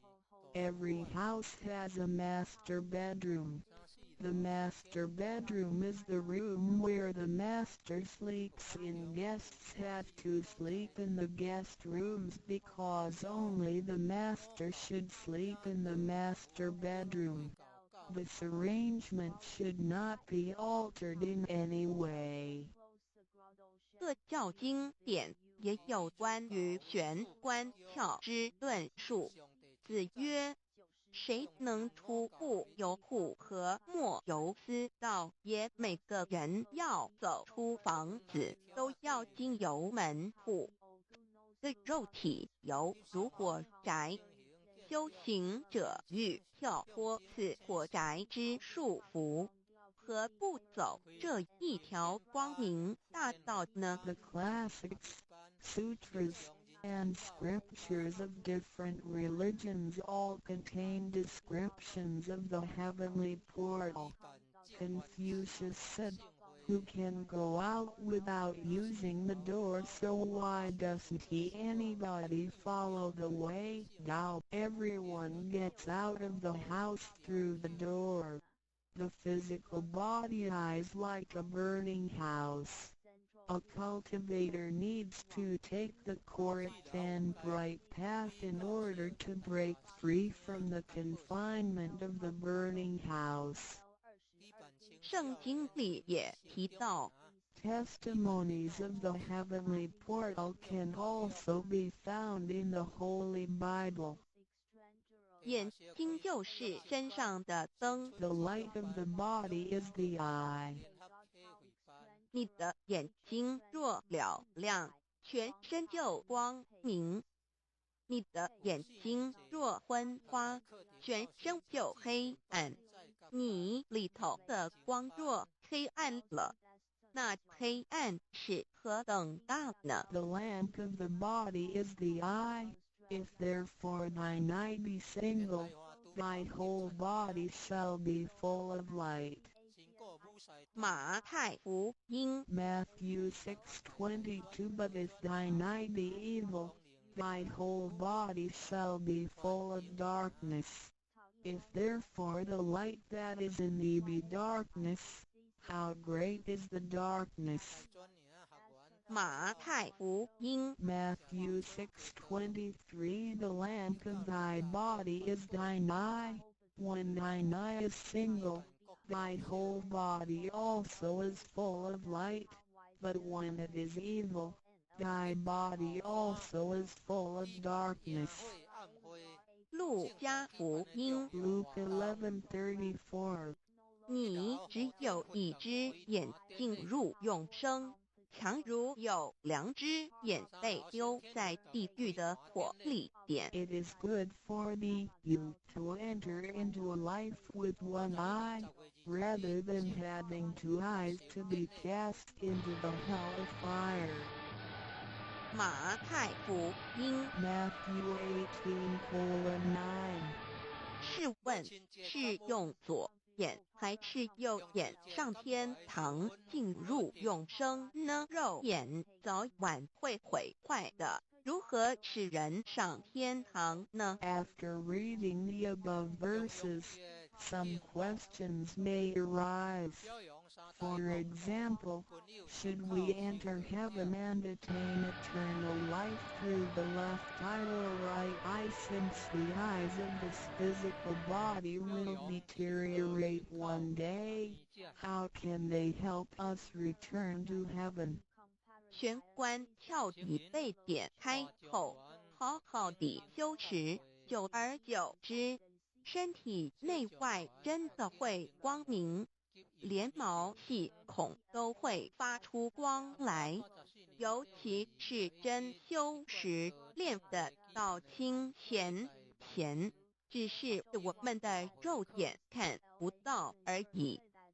点 Once the heavenly portal is opened, if we cultivate Tao sincerely for some period of time, then both our internal and external body parts, including our pores, will be luminous.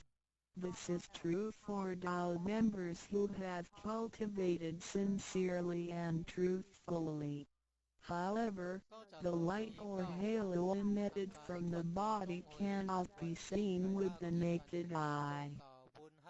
佛经也提及，无有正法掩藏，涅盘妙心，不立文字。教外别传点是问，佛陀所言之正法是藏在左眼或右眼呢，或是第三之真理？眼求过道的人就很清楚答案了。In the Buddhist Sutra, Sakyamuni Buddha also said, There is the true Dharma in my eye. There is no form. There is no word for it. So where is the true Dharma hidden? Is it hidden inside the left eye or right eye, or is this Dharma hidden inside the third eye, the eye of the truth? The answer is very clear for any Tao receiver. 儒家所说的君子圣其儒，也指的也是我们的自性佛性，是独一无二的，来自上天，要善加戒慎保护，莫让它受到污染。慎独的功夫，简单的说，就是存好心，说好话，做好事，以及诸恶莫作，众善奉行，精进永恒地向导前进。In the Confucian classics, a noble person needs to be cautious with the One. The One is referring to our true nature or true self, which is unique and came from heaven. We need to be cautious by protecting it from pollution. In other words, we need to keep a good heart, say good words, and do good things.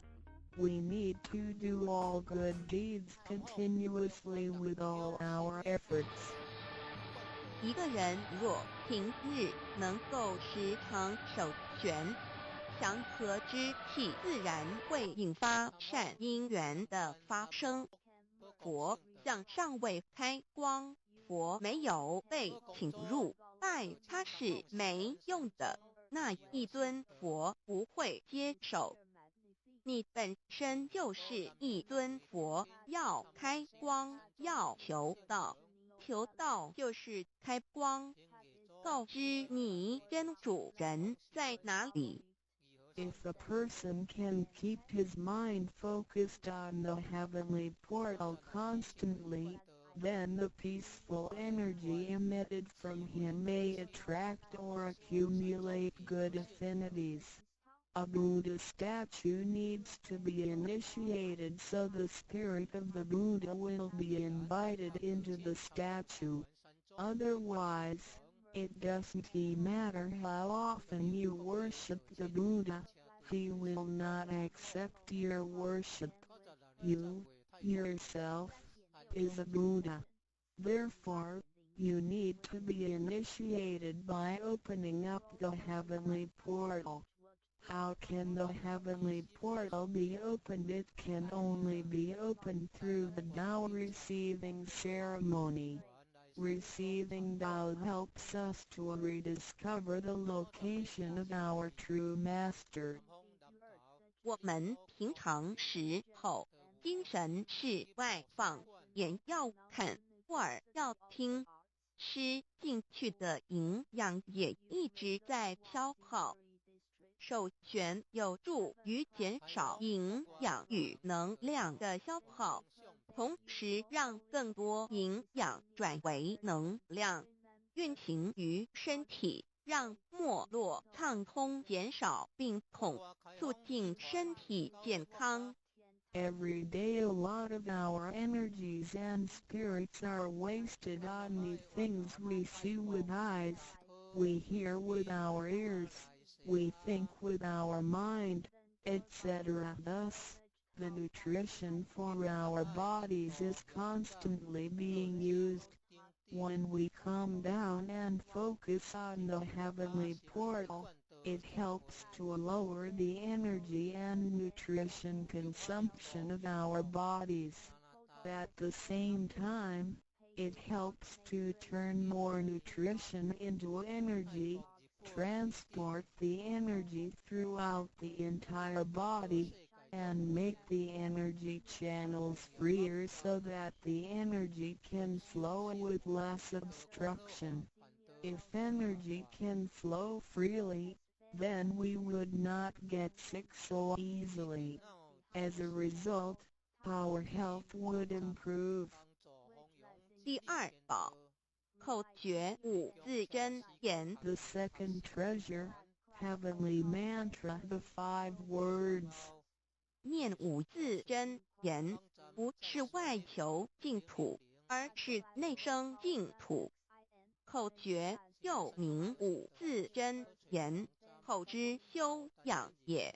口轻而诱人，骂人则口不轻，实着者口不轻，言实以正，有道也。Reciting the heavenly mantra silently will lead us to the inner Pure Land within ourselves instead of the Pure Land on the outside. The heavenly mantra is also called the 5 words. It is used for the cultivation of the mouth. Benevolence is expressed through a pure mouth. If one curses and consumes impure food, then his mouth is considered to be foul. Therefore, if you say good words and consume pure food, then you can become one with Tao. 第一个字，无即无对待之真理世界一性佛性自性。真我二儒家中庸之天命之谓性，也就是说，我们都是老母的分灵，都是兄弟姐妹。The first word means Luji. It is the world of absolute truth with no opposites. It can be explained as 1. Our true nature, Buddha nature, true self. 2. In the doctrine of the mean, what heaven or heavenly matter confers is called true nature. In other words, our spirits came from heavenly matter. In this sense, we all are brothers and sisters because our spirits all came from the same origin.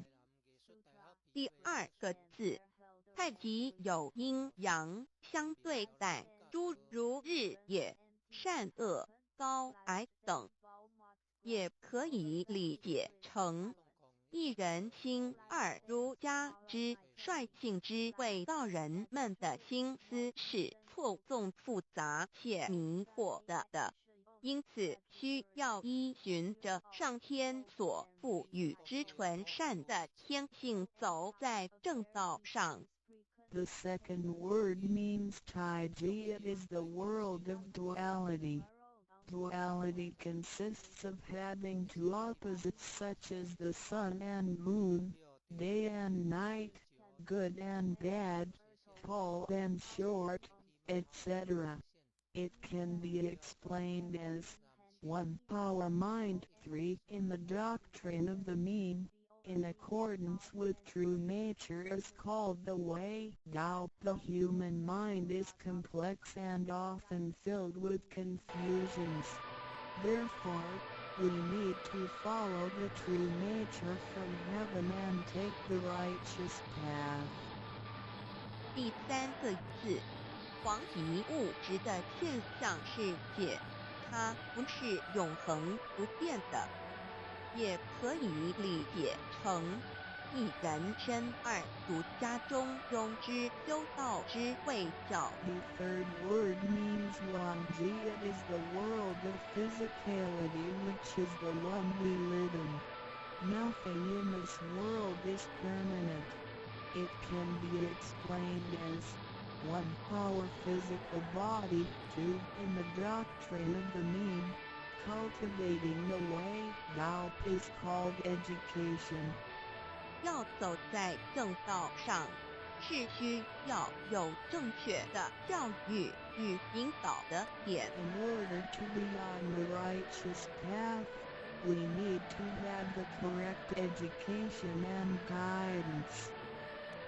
性心身是一贯的，性在心思外境，生命万能；性去心思尽失，生命不动，依据此诗而已。 Our true nature, mind, and body are one. Without the true nature, our mind and body are useless. 第4个字是放出去，无所不在。The fourth word means permeating. The greatness of our true nature can permeate the universe. 第5个字是收回来，回到玄关跳底。The fifth word means contracting. Our true nature can contract and return to the heavenly portal.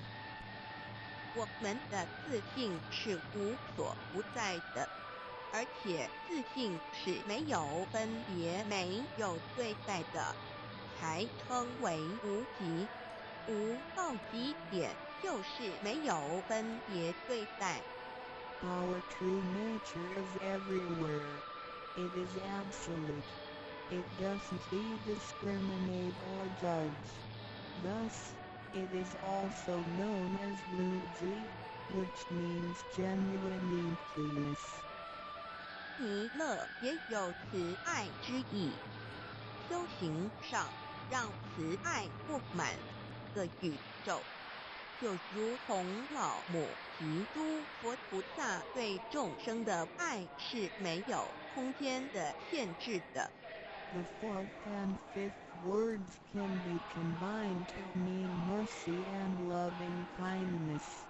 As we cultivate, we learn to love all things in the universe with mercy and loving kindness, just like Baolao-ni, Heavenly Mater, Buddhas, and Bodhisattvas love all sentient beings without spatial limitations. 常念5字真言，你就与弥勒祖师及公活佛老师有感应，遇困难时感应就快。心不平静时，默念5字真言；有问题时静不下来时，默念5字真言，就有妙智慧。当念到一心不乱时，意志可穿越时空，直入佛之愿力之间，让能量发挥到极致。By silently reciting the heavenly mantra often, you will create a strong bond with Maitreya Buddha and Zhigon Living Buddha. Then comment whenever you encounter some difficulties.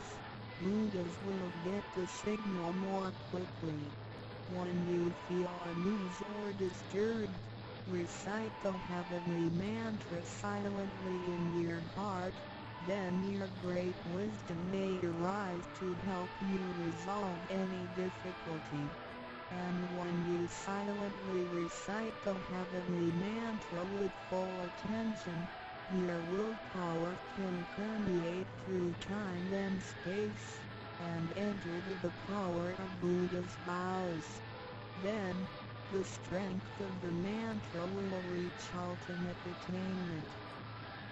孔老夫子说过：“人莫见于流水，而见于止水。”诚心专注一念诵5字真言，有助于内心的平静祥和，更清楚地看清自己。遇到事情时，能做出更正确的判断与决定，并更有效地完成工作任务。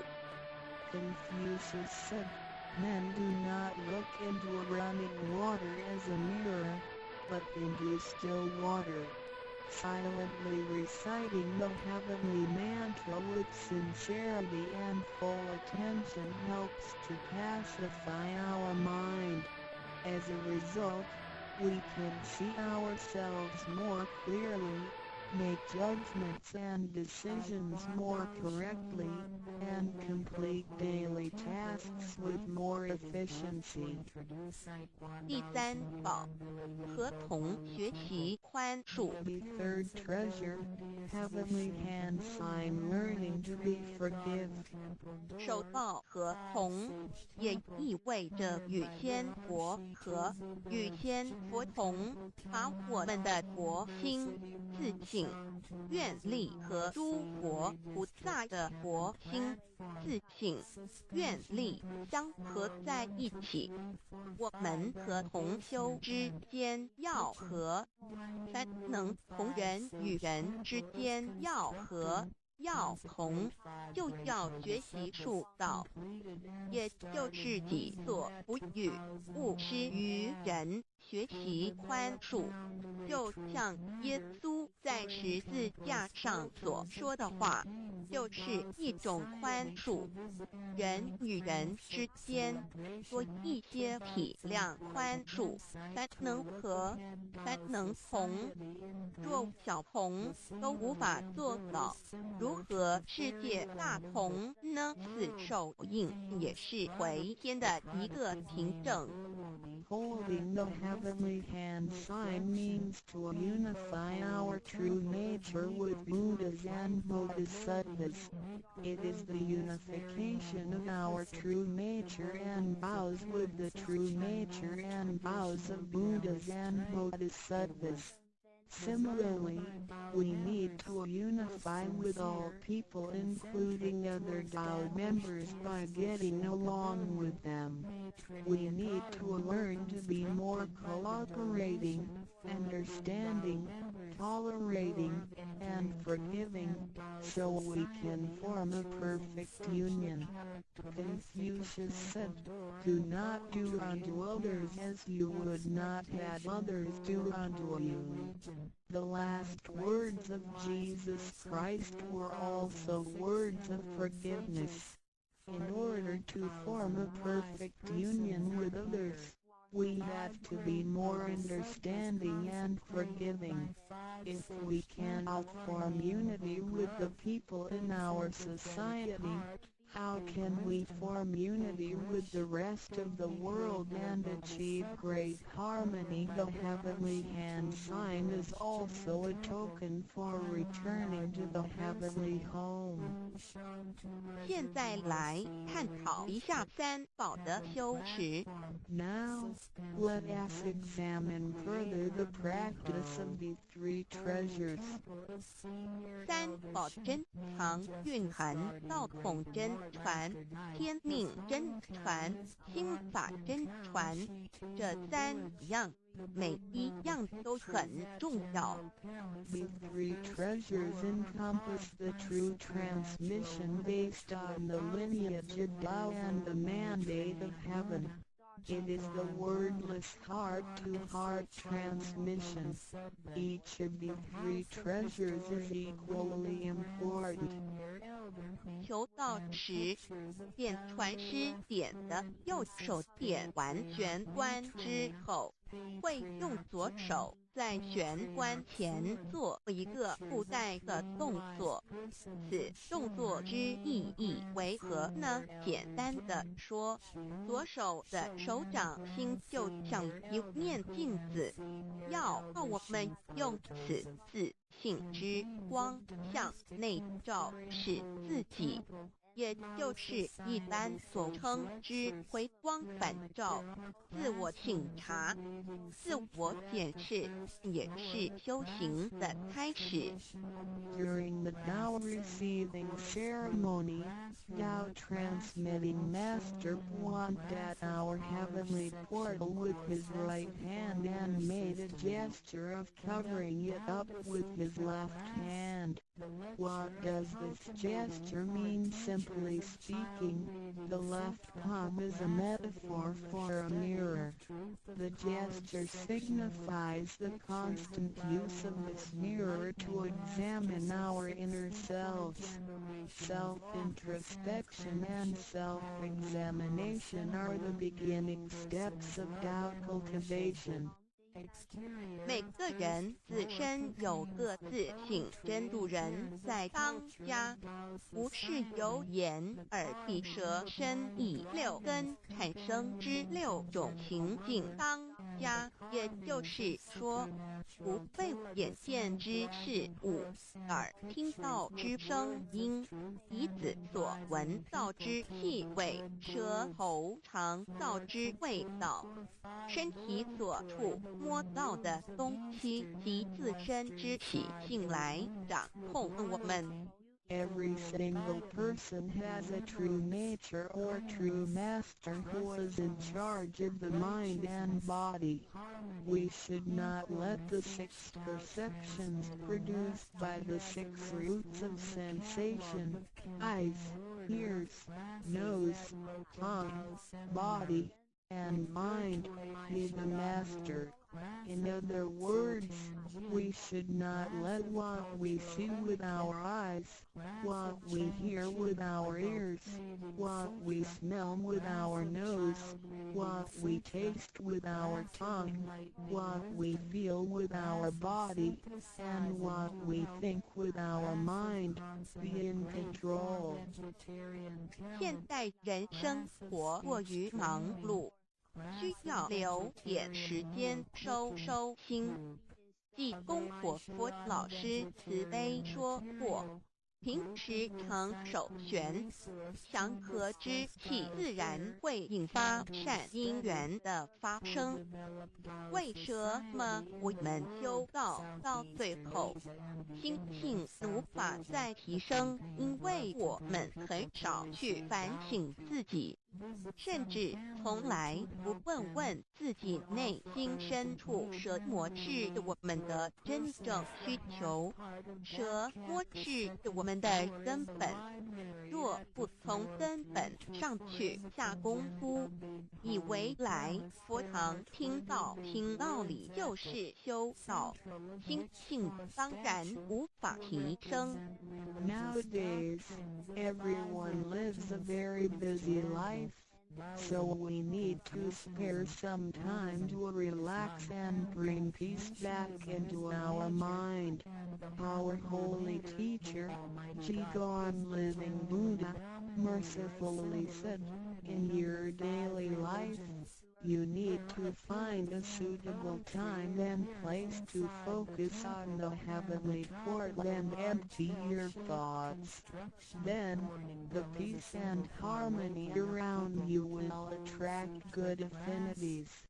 How come our mind hasn't been elevated even though we have cultivated for some time? It is because we seldom examine ourselves.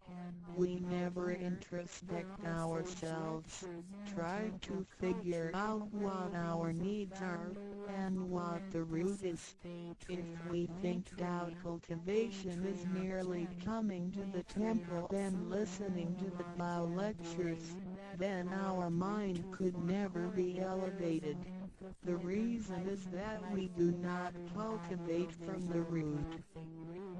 光可以说是动植物的一个生命之源点和铜代表一阴一阳融合在一起，正负阴阳磁场能相通。手道和铜平日诚心敬意叩首礼拜，加上佛光的照耀及平日的勤功立德，对身心健康有莫大之助益。Light can be recognized as the source of life for animals and plants. The heavenly hand sign symbolizes the combination of yin and yang and the connection between the positive and negative magnetic fields. When we hold the heavenly hand sign and pay respect to heaven and Buddhas wholeheartedly, the heavenly light will shine on us. This heavenly blessing and the daily accumulation of merits and virtues will benefit us greatly in every aspect. 修持三宝时，首先要做的就是自我的反省，然后向第一宝自信佛忏悔、感恩。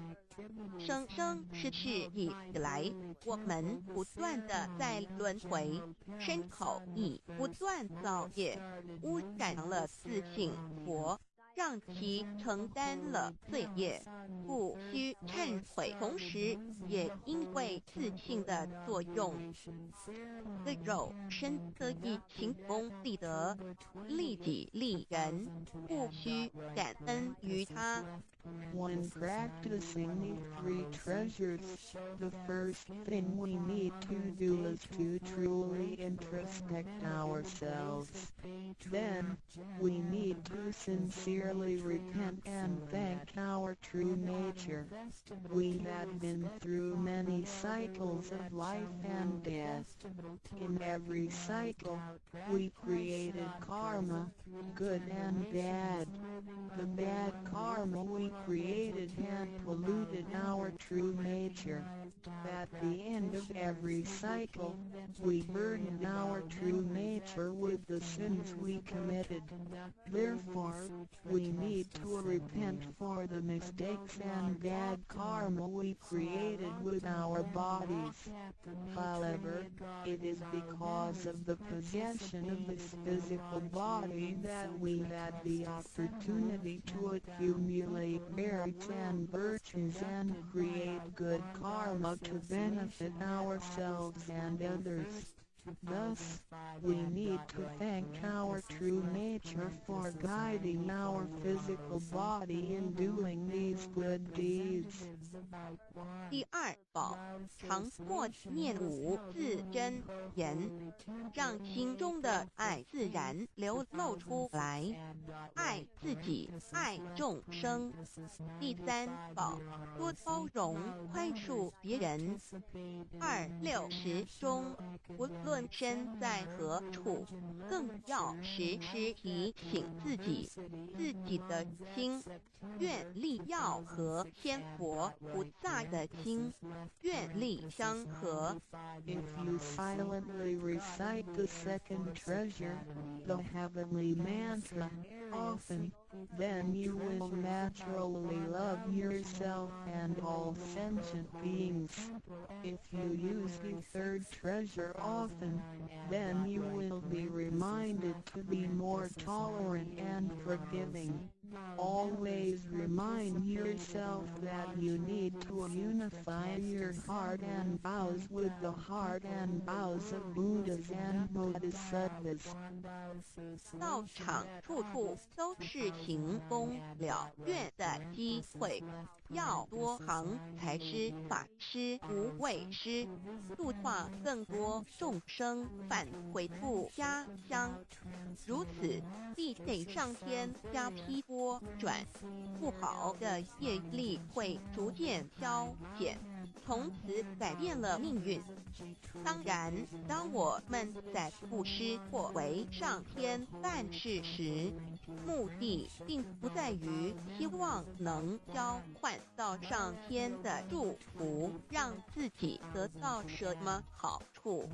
事实上，是因为我们的诚心敬意和无条件的付出感动了上天，继之而来的就是加诸在我们身上的恩典与波转，这是任何人都无法阻挡的。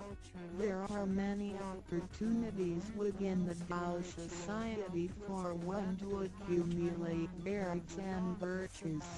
We need to seize every opportunity to help more people to return to the heavenly home by making some material contributions, truth sharing, and voluntary contributions. As a result, we will receive blessings from heaven. Then, we can change our bad fortunes and bad karma into good ones, so our destiny can be changed as well. We do not make material contributions or propagate doubt for the sake of our own benefits.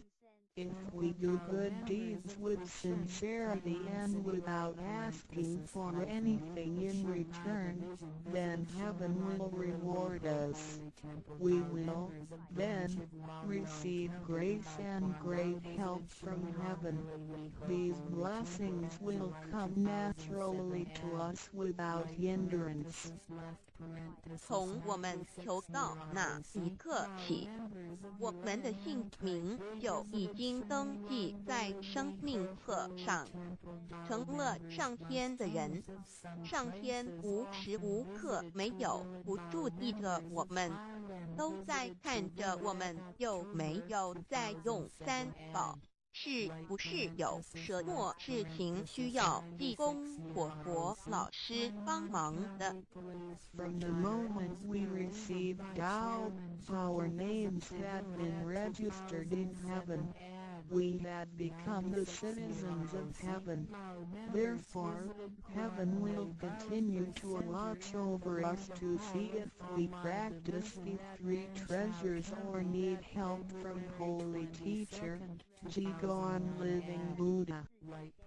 现今人类的物质科技虽较以往进步，但幸福的指数并没有提升，而且灾劫越来越多。部分的原因在于人的负向思考与行为、自私与贪婪，造成价值观的扭曲与变相。有太多的人对未来都有着不乐观、不安定的感觉。面对着下一代的子孙，我们能留给他们什么呢？想要圣凡如意，就先问自己有没有众圣轻凡。圣事就是上天所在办理的普度众生之事。凡事就是和我们个人相关之人间事。有句俗话说，你看重上天的事，上天也必定重视你的事业。 Technology and living conditions have improved tremendously in the 21st century, but the index of happiness hasn't risen at all. In addition, there is an increase of natural and man-made disasters. This is partly caused by humans' negative thinking and behaviors, greed, and selfishness. These thinking and behaviors twisted the values of our society. Therefore, there are a lot of people who are pessimistic and uncertain about the future. So what can we give to the next generation if we want our worldly and holy affairs, the work of heaven, to be smooth and successful? Then we need ask ourselves if we had prioritized our holy affairs over worldly affairs. Holy affairs are defined as activities of truth sharing and doubt propagation, and worldly affairs are defined as our day-to-day activities and matters. There is a saying, if you prioritize the work of heaven, heaven will prioritize your affairs as well. 愿大家能在三宝修持上多下功夫，守住自己的愿力，并实际付诸行动，带着真心活性，借着的肉身来做佛事，共为三曹普渡而尽心尽力。众生将会因你而得救，你也因众生而成就。如此，世界大同不再是个虚幻的名词，真正的和平必会来到的。I hope everyone will make every effort to practice the three treasures. Guard your vows, and put them into action. Remember to make good use of this physical body by following your true nature/Buddha nature. We can work together to help with the salvation of the three worlds. Because of your efforts, sentient beings can transcend the cycle of life and death. In return, you can succeed because of these sentient beings. Then, great harmony is not just an illusion. It will certainly be achieved. 感谢您，愿上帝赐福与您。Thank you very much. God bless you. 认识老母娘天上帝是否存在天？古人认为天是有情感能思想的存在者。孔子说过：“过罪于天，无所导也。”所作所为得罪了上天，有违天理。那么祈祷再多也是没有用的。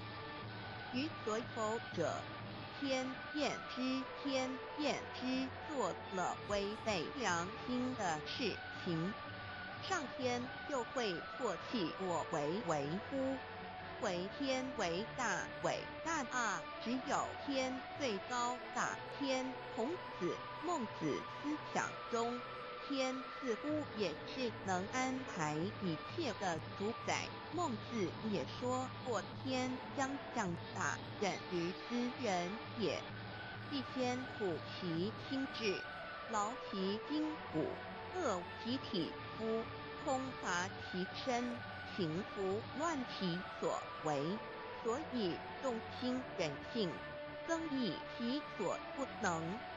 道大道无形，生育天地；大道无形，运行日月；大道无名，张扬万物。吾不知其名，想名曰道。”心静经有一位真神，自从造天地以来，神的永能与神性是明明可知的，实际是眼不能见，但借着所造之物，就可以晓得，叫人无可推诿。罗马书第1章第20节，我们要如何向人证明真正有一位上帝的存在？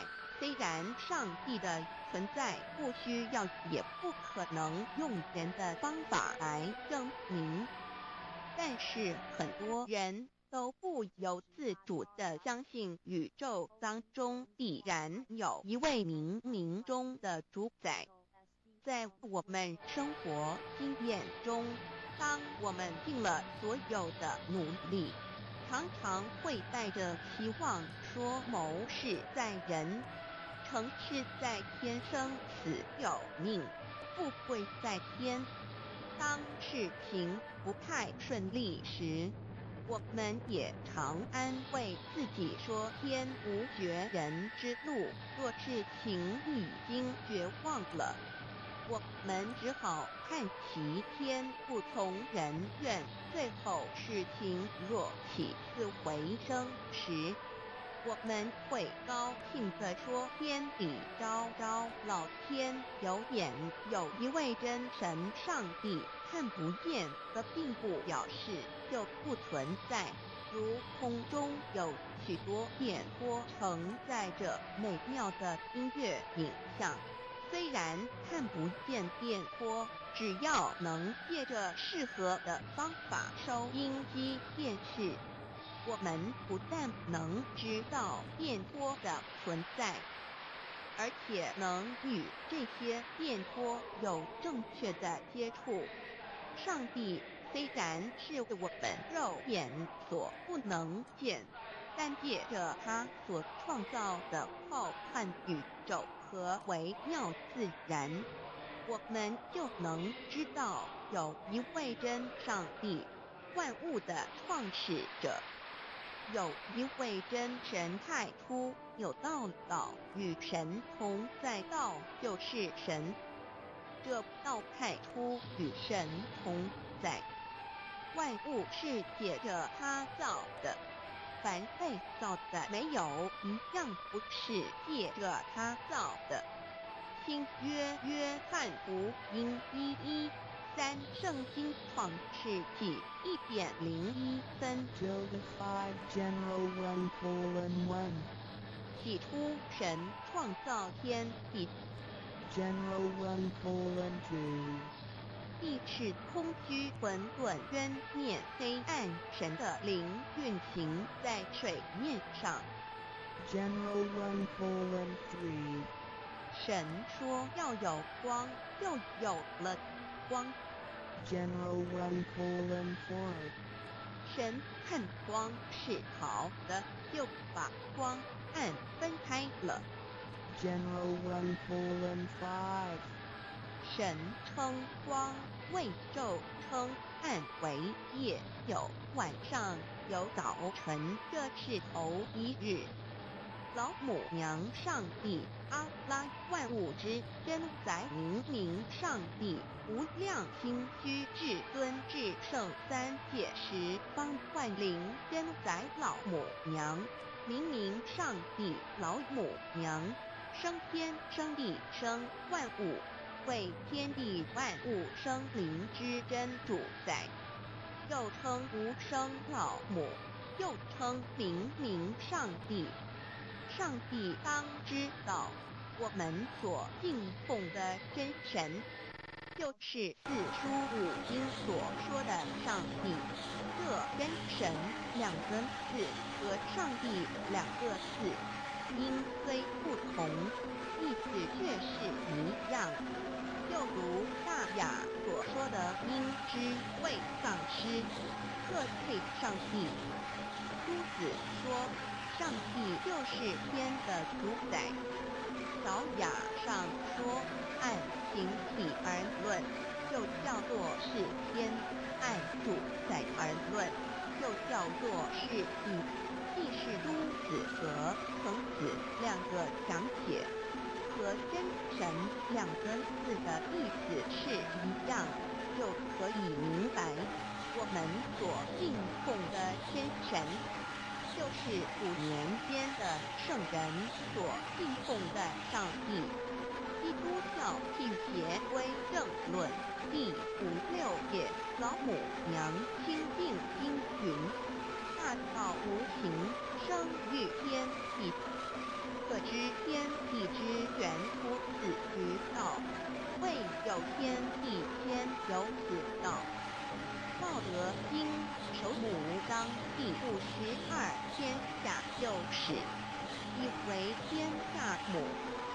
既得其母，以知其子，不守其母，莫身不在。皇母训子失戒，三界为道如尊我如尊，生后智化老身份，三界十方母为主，养育圣凡一灵根。道生一，一生二，二生三，三生万物。道创天地而与天地同在，自性活，即是灵，看不见抽象，但是它却存在每一位十方善知识的身上。所谓道化成肉身，住在我们中间。天主佛与自性佛主耶稣对父神说：正如你父在我里面，我也在你里面，使他们也在我们里面。约翰17:21，道德经混成章第25，有物混成，先天地生，即七辽息，独立而不改，周行而不殆，可以为天地母。吾不知其名，自之曰道，强为之名曰大。大曰始，是曰远，远曰反。故道大，天大地大，人亦大。狱中有四大，而人居其一焉。人法地，地法天，天法道，道法自然。大万军之耶和华说：从日出之地到日落之处，我的名在外邦中必尊为大。在各处人必奉我的名烧香马拉基书1:1老子曰：道大天大地大人亦大。道德经混成章第25。黄母老母娘即是无极老母，无极老祖，无生老母。黄母天父，天上的父也。和华万军之耶和华神，上帝真神。阿拉真神主，真主，造物主，为皇上帝，明上帝，造真理。老母娘慈训，明灵异变光，上帝赐而珍宝藏，无量慈怀传一旨，清虚大化救援皇至尊，无上威灵力至圣心法，不贤良三界法，与慈云布十方。共沐朝母娘，万灵归根乐欢喜，真载无为居天堂。老母娘上帝，阿拉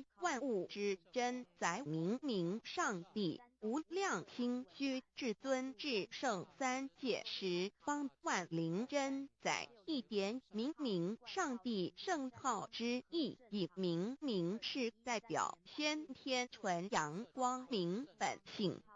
所以明不为是超越现象界的明，且是内在的明。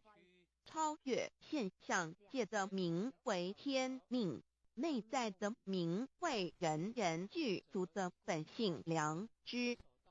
上帝即宇宙的最高主宰，他是诸天神圣三世诸神之本，也是宇宙唯一至尊的神。他不但是灵性之根源，也是创造宇宙生育天地运行日月长养万物的大主宰。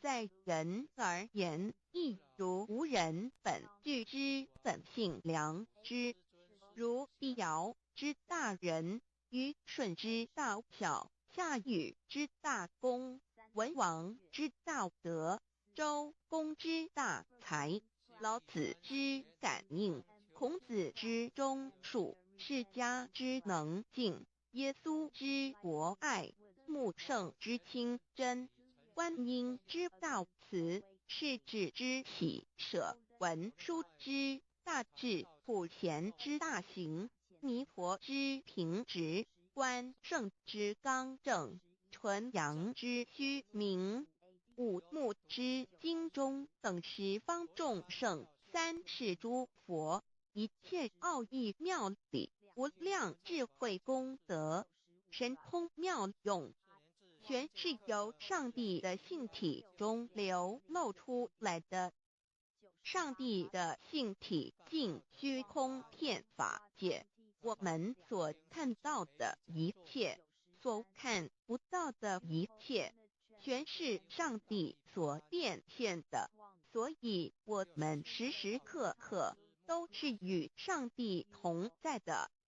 上帝的灵光大而无极，范围天地，小而无内，细入无间。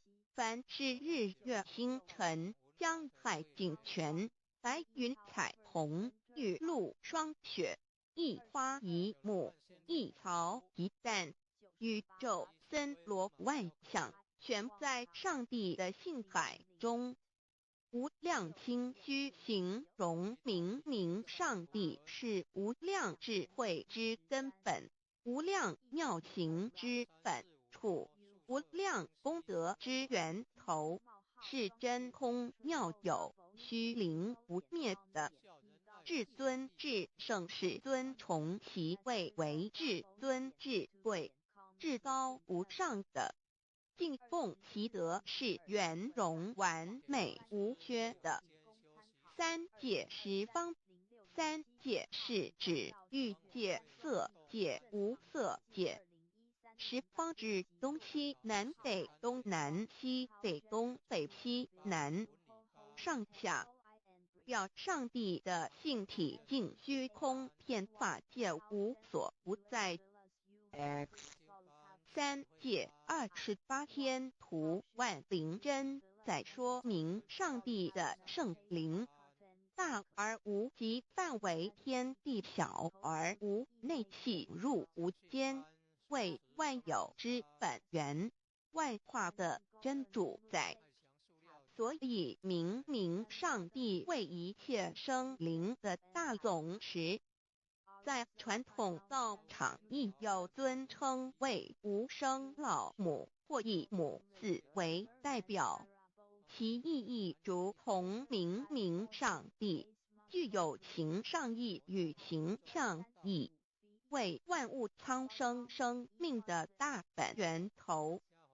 三界十方万灵真，在至尊至圣无量心虚言其本体尊崇其位敬奉其德载主其尊，用在万灵便不恒，用在不无言为范其及形容其大说明其相明明上帝母字与母同音同义，字形与父母字相近。母字的情义一点中加中是天下之大本，代表体是阴阳，代表用，体用合一为母。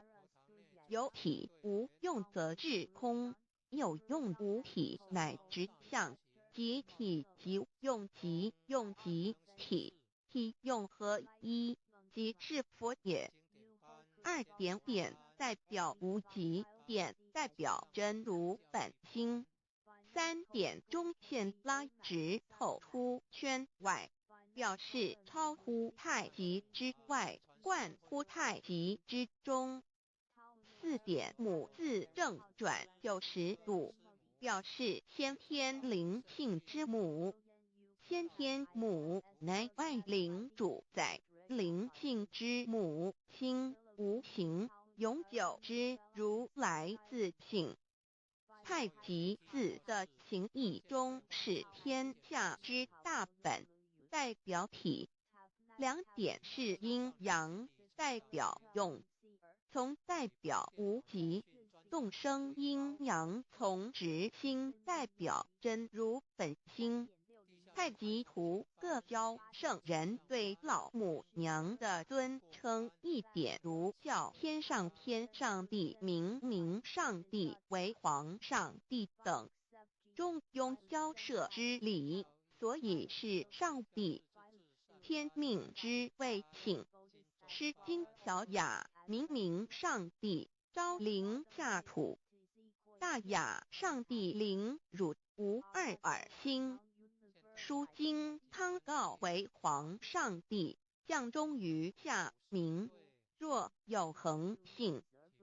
二点佛教大日如来毗卢遮那无生等法华文具会本法身如来名毗卢，此翻译遍一切处。参经一问品，若悟无生顿法，见西方只在刹那。大日经书亦云，梵音毗卢遮那者，是日之别名，即除安片名之意也。同16曰所谓毗卢那者，日也。如世间之日，能除一切暗明，而生长一切万物，成一切众生是也。今法身如来亦复如是，不以为喻也。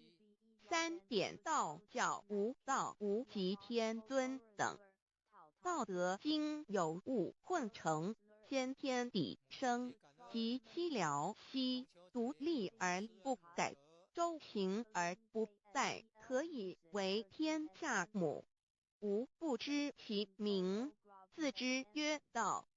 天下万物生于有，有生于无。四点也叫真神耶和华天主天父上帝等。圣经创世纪，上帝照自己的形象创造了人。五点会叫阿拉真主。乌克兰经卷一奉大人大慈真主之名。六点先天大道无生老母明明上帝无量清虚至尊至圣三界十方万灵真载。真主古兰经，如果你问他们谁创造了天地，制服了日月，他们必定说真主296亿。如果你问他们谁从云中降下雨水而借雨水使已死的大地复活呢，他们必定说真主2963。真主古兰经，他是真主，是独一的主。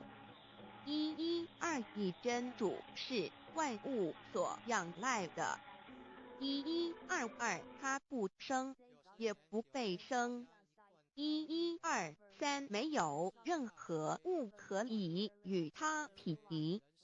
1124真神道上帝生命在他头，这生命就是人的光，内光是真光，照亮一切生在世上的人。这等人不是从血气生的，不是从情欲生的，也不是从人意生的，乃是从上帝生的，道成了肉身，住在我们中间，充充满满的有恩典有真理。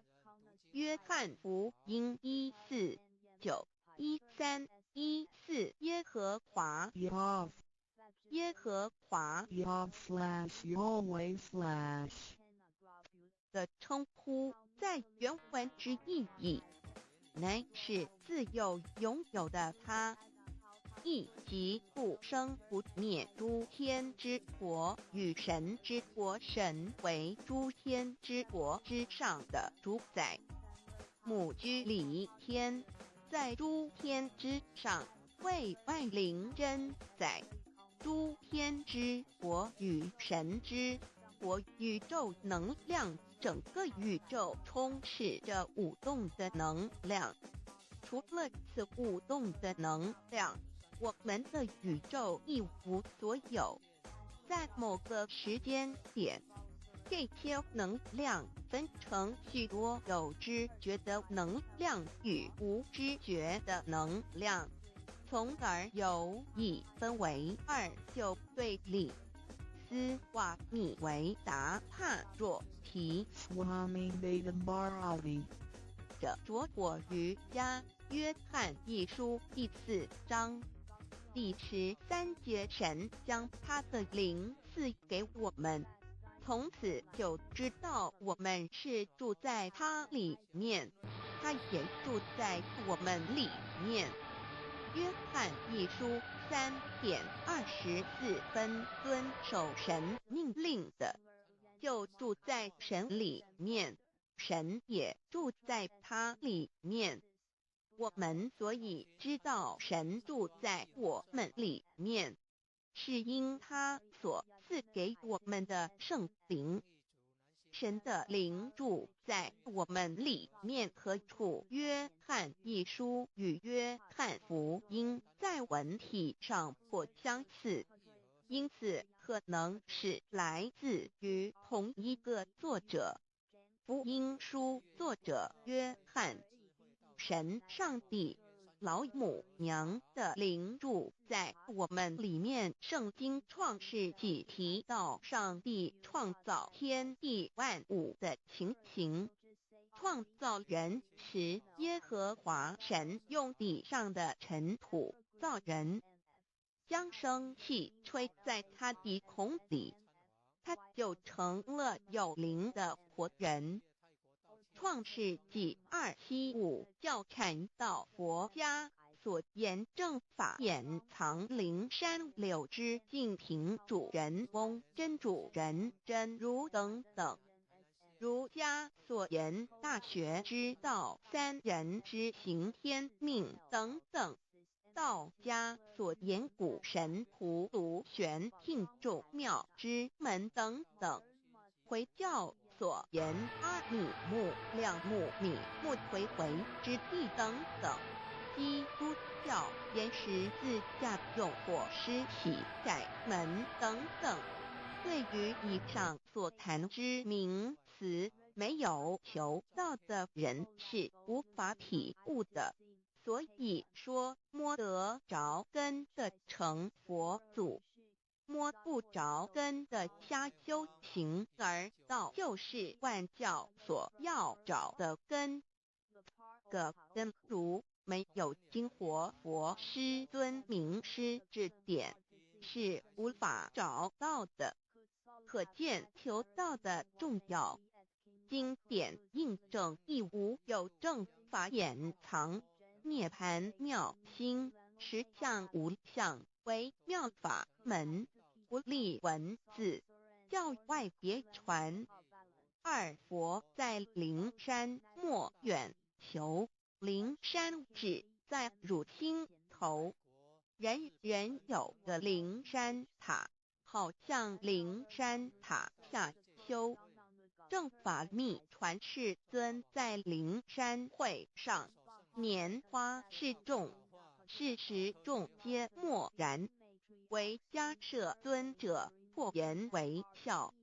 世尊曰：无有正法掩藏，涅盘妙心，实相无相，为妙法门，不立文字，教外别传。复主摩诃迦摄。世尊至多子塔前，命摩诃迦摄分作令作，以僧伽梨为之。遂告曰：吾以正法掩藏，密付于汝，汝当护持。五灯会元卷1佛释迦牟尼佛著僧伽梨比丘3之一，华译为众句11，又称为大一，由9条至25条制成，是作大法会，或是见国家元首重臣时所穿的。正法密传会能及会祖义。三不入世，足以袈裟遮为，不令人见。为说金刚经，至因无所住而生其心，会能言下大悟，一切万法不离自性。遂起祖言和其自性本自清净，和其自性本不生灭，和其自性本自具足，和其自性本无动摇，和其自性能生万法组之物本性。谓会能曰：不是本心，学法无益。若是自本心，见自本性，即名丈夫天人师佛。The lamp of the body is the eye. The lamp of the body is the eye. If therefore your eye is good, your whole body will be full of light. 马太福音第6章22，眼睛就是身上的灯。你的眼睛若了亮，全身就光明。台中国际机电会中华民国总会2001中英对照圣经新约全书 The Holy Bible New Testament Chinese and English Bilingual Edition. 窄门圣经马太福音第7章1-3 Enter by the narrow gate, for wide is the gate and broad is the way that leads to destruction, and there are many who go in by it. 你们要进窄门，因为引到灭亡。那门是宽的，路是大的，进去的人也多。台中国际机电会中华民国总会2001中英对照圣经新约全书 The Holy Bible New Testament Chinese and English Bilingual Edition. 窄门圣经马太福音第7章14 Because narrow is the gate and difficult is the way which leads to life, and there are few who find it. 因到永生，那门是窄的，路是小的，找到的人也少。台中国际机电会中华民国总会2001中英对照圣经新约全书 The Holy Bible New Testament Chinese and English Bilingual Edition 048L. 国家言不走正门，进入4生6道。开生二牛马羊狗之类，卵生眼鸡飞禽之类，狮生口鱼虾水族之类，化生以马以蚊虫之类，泥丸公气天神不其在世投胎为人，任母归根修道，目的在离苦的乐，唯有任母归根，方能超生了死生登圣玉贤官，永脱苦海。母自垂武教皇母慈是这恩师，一指点杀身难报，重如山恩似海，实际心怀。若不受师指点，怎能脱苦？又怎能了生死？不受考灾，上操祖，下引孙，全凭师力。各应当报大恩，尊师安排。皇母10届第7届五教圣人提出了诚恳的呼吁，一点穆罕默德可兰经文难了死。素拜真师反饶西2点耶稣基督圣经空是玄真义。赞美诗词作高歌3点太上老君道德5前卫严谨。素拜公常早归根4点释迦牟尼真空非空法非法，如然自在是就5点孔老夫子雄神之化之习止。并静安绿见本源古人云白藕绿叶红莲花。3角原来是一家3大圣人发庆礼，得了跳庙回老家务又本末，是有终始之所先后，则信道矣。信教不爱修道，但不宜只有信教。耽误修道，本末倒置，实在可惜。点老母娘的奥妙道，在使逆东郭子问于庄子曰：所谓道，呜呼！在庄子曰：无所不在。东郭子曰：其而后可。庄子曰：在蝼蚁。曰：何其下？也曰：在其外。曰：何其欲？下且曰：在瓦器。曰：何其欲？甚且曰：在使逆。东郭子不应。庄子曰：夫子之问也，不及直。正或之问于间，是履兮也。每下欲况，汝为莫必无乎陶物。只道做事，大言亦然。周天贤3者，一名同时，其之义也。庄子之类有第22老母娘的心声，13山坡母子里乃不得已。皇母训子10戒1戒一当初天未分混沌未看妙明明无人或空空一团96亿元佛子先天同具无忧愁无烦恼自在安然先兄弟先姐妹生来伴随母来随母去不离身边极乐国任逍遥随意玩耍成青龙化彩凤无量尊严不惧寒不惧暑无数无还无阴阳无对待至理纯然暇无事任遨游先天妙境能眷来或下棋或将琴弹吃的是仙桃点琼将玉翼穿的是登云鞋仙衣仙山老母娘的心声2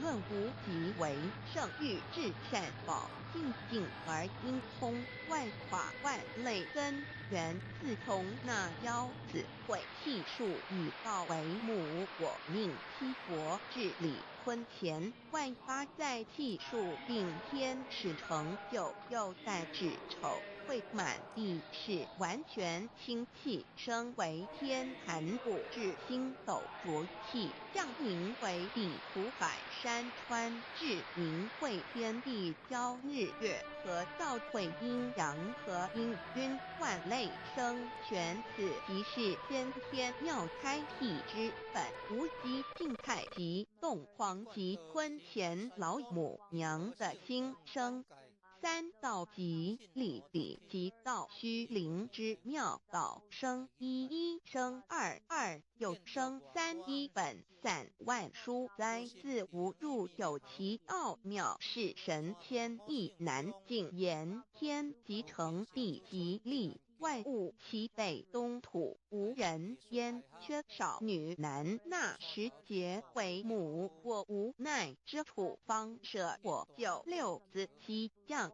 凡间屡次的差援佛东土而下来一次反一次不肯至凡无奈何为母我造下且93山颇弘最乐菩萨佛南设一个大仙石其来洗澡趁机会先一邪收回礼天众佛自救醒来不见母面又不见先一邪可在哪边老母娘的心声4为娘我悲痛泪缘子呼唤耳众等速东奔莫要在脸如若是先一邪教与尔等耳哪个亦不肯在是至凡折树枝和树叶遮寒地冷饿了吃松果子可引心泉众佛子如调回悲哀悲叹问母我至何时方把家还母言答3期末打开普度清烧书清寂信清度佛缘降道乃为救良善降劫乃为收恶煞血泪以余叹子归需用真心体会老母娘的心声末节时期把握经现效圣法前不畏考验坚守愿解共赴龙华极乐国任逍遥随意玩耍成青龙化彩凤无量尊严在理天极乐之天国里任意逍遥游玩随意玩耍成其青龙化作彩色凤凰任意去来显现无量尊贵与庄严不惧寒不惧暑无数无还无阴阳无对待至理纯然理天无寒暑冷热总是恰是温度无拘无束亦无阴阳之对待只有纯然一环理气理天以跳脱一切阴阳对待故无阴阳寒暑之分别对待自性至理纯然通达无碍，故无数无管。暇无事，任遨游先天妙境门卷来，或下棋，或将琴弹弦。暇无事，则任意遨游，观赏先天美妙景致，或下棋娱乐，或弹琴消遣。理天之境无门卷之事，举凡一切活动，皆随心之所至，意之所乐而为之。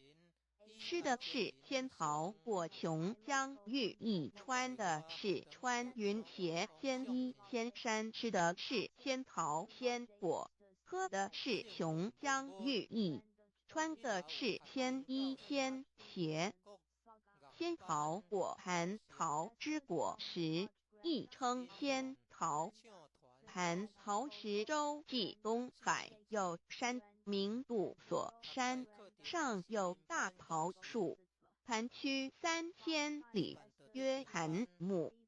武帝内传7月7日，西王母降，以仙桃4颗与帝，帝时折收其颗，欲种之。母曰：此桃3000年一时，中下地薄，种之不生。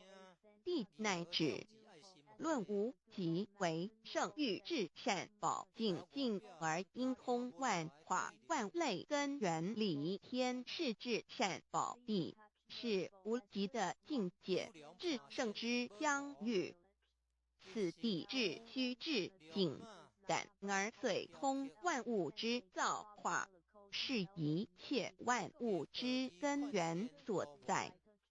自从那骄子会气数以道为母，我命七佛治理坤乾一元12会子会开天丑会辟地寅会生人卯会辰会巳会午会未会申会人灭酉会地灭戌会天灭亥会混沌每会各10800年。一元共129600年。七佛治世，三佛收元，七佛治世南方是爱佛6000年，北方生玉佛4800年，即10800年。卯会东方甲三春佛3720年，西方有长庚佛7080年，即10800年。辰会西北方空谷佛5284年，东南方龙野佛5516年，即10800年。四会东北方祭天佛5800年，伏羲是代理佛500年，即6300年。五会中三佛收元然灯古佛青阳旗，掌天盘。莲慈会释迦文佛弘扬旗，掌天盘。灵山会弥勒古佛白羊旗，掌天盘。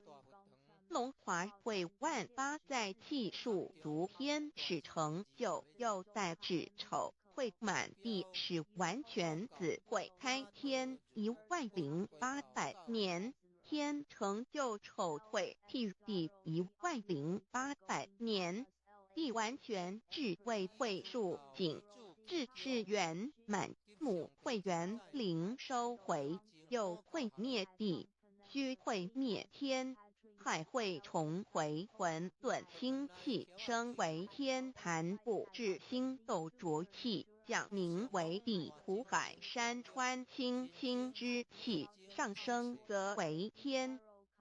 满天不满者河汉星斗，此为气界所居之处。重浊之气下降则为地，大地为重浊之气所凝结而成，形成了湖海山川，此为象界所居之处。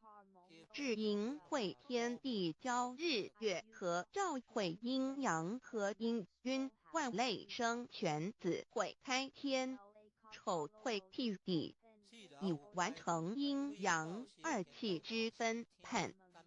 寅会之时，天地阴阳之气相交，日月叠相交替，阴阳阴均而育生万物品类。此即是先天妙开辟之本无极静态及动黄及坤乾，此即是先天妙理开天辟地之本源。无极主静，属理天；太极主动，属气天；黄极主化，属象天。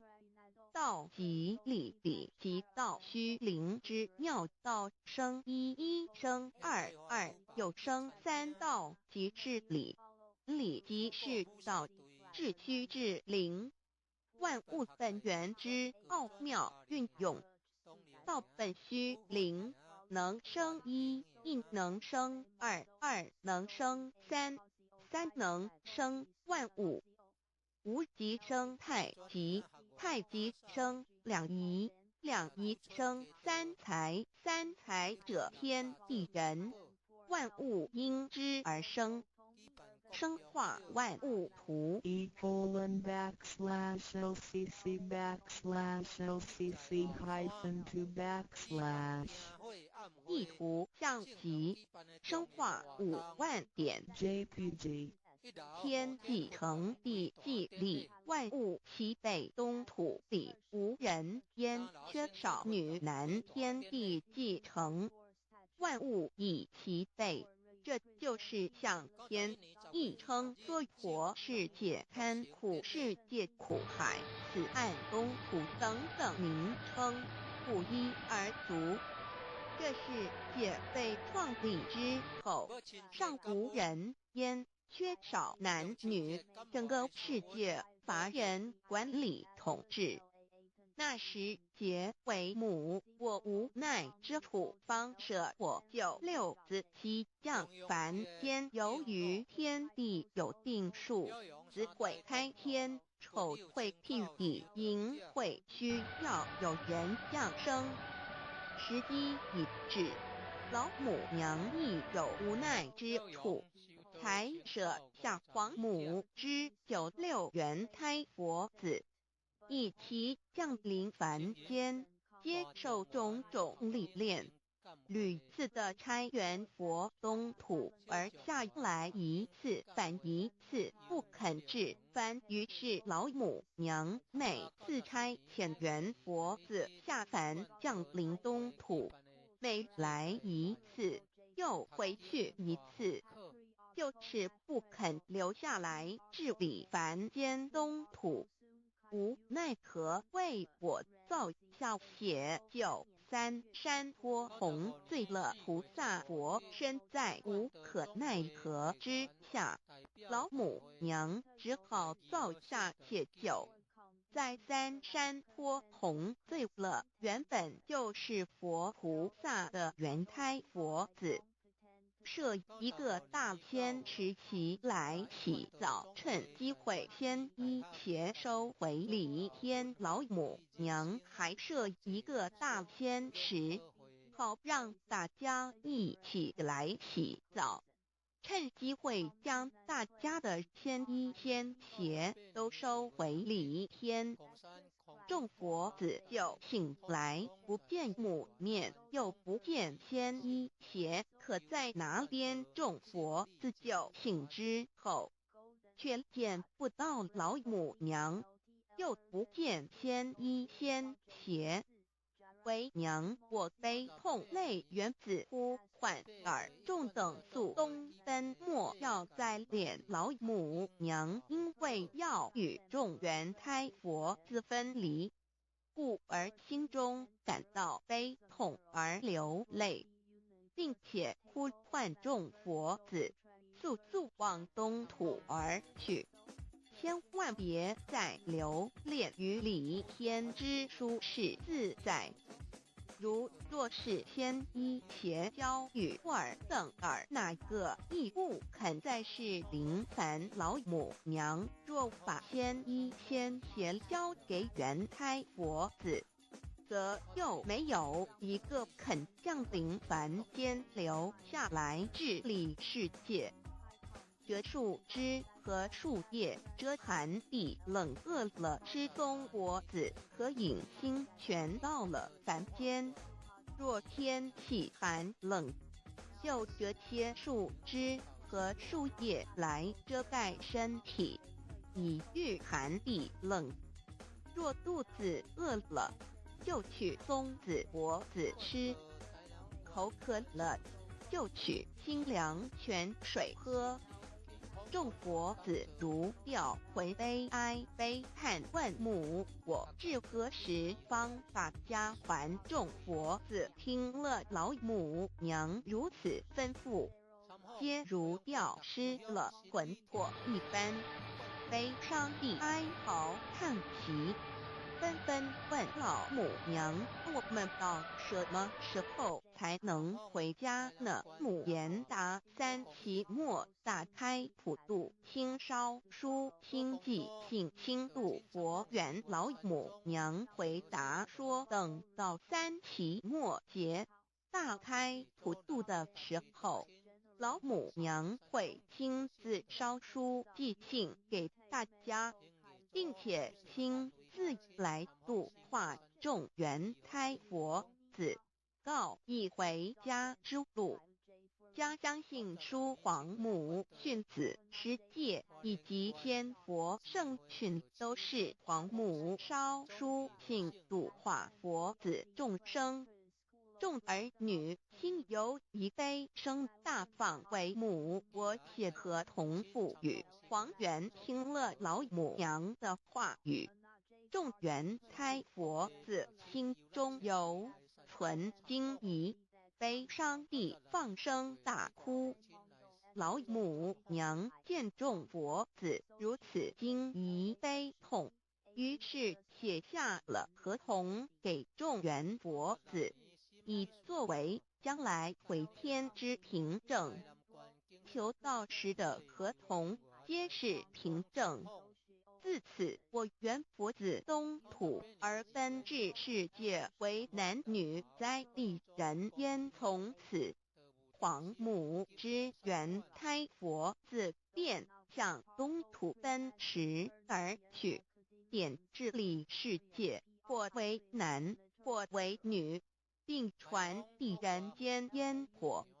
母子分各东西，好不难过。自此，我众佛子受尽熬煎子各分东西，令老母娘内心好难过。而众佛子自此以后却受尽无限的折磨与煎熬。唐李白骨风师名利湖煎熬，安的咸鱼不。至今时区只算6万年，载美想而在世苦母心难安。自三山坡一别到现在，区只算来已有6万年了。自寅会生人以来，至今未知出，已将近6万年时光。每每想起众佛子在世间受苦受难，皇母内心就难以安舒。一别千古一别6万多年，今时下运也至为母降道差三佛半没后普度收圆，现在时运已经到了，为换回在世间受苦的元佛子，老母娘降下了大道，指引众生回天之路，并差遣三佛办理末后一着的普度收圆。三佛燃灯古佛释迦牟尼佛弥勒佛。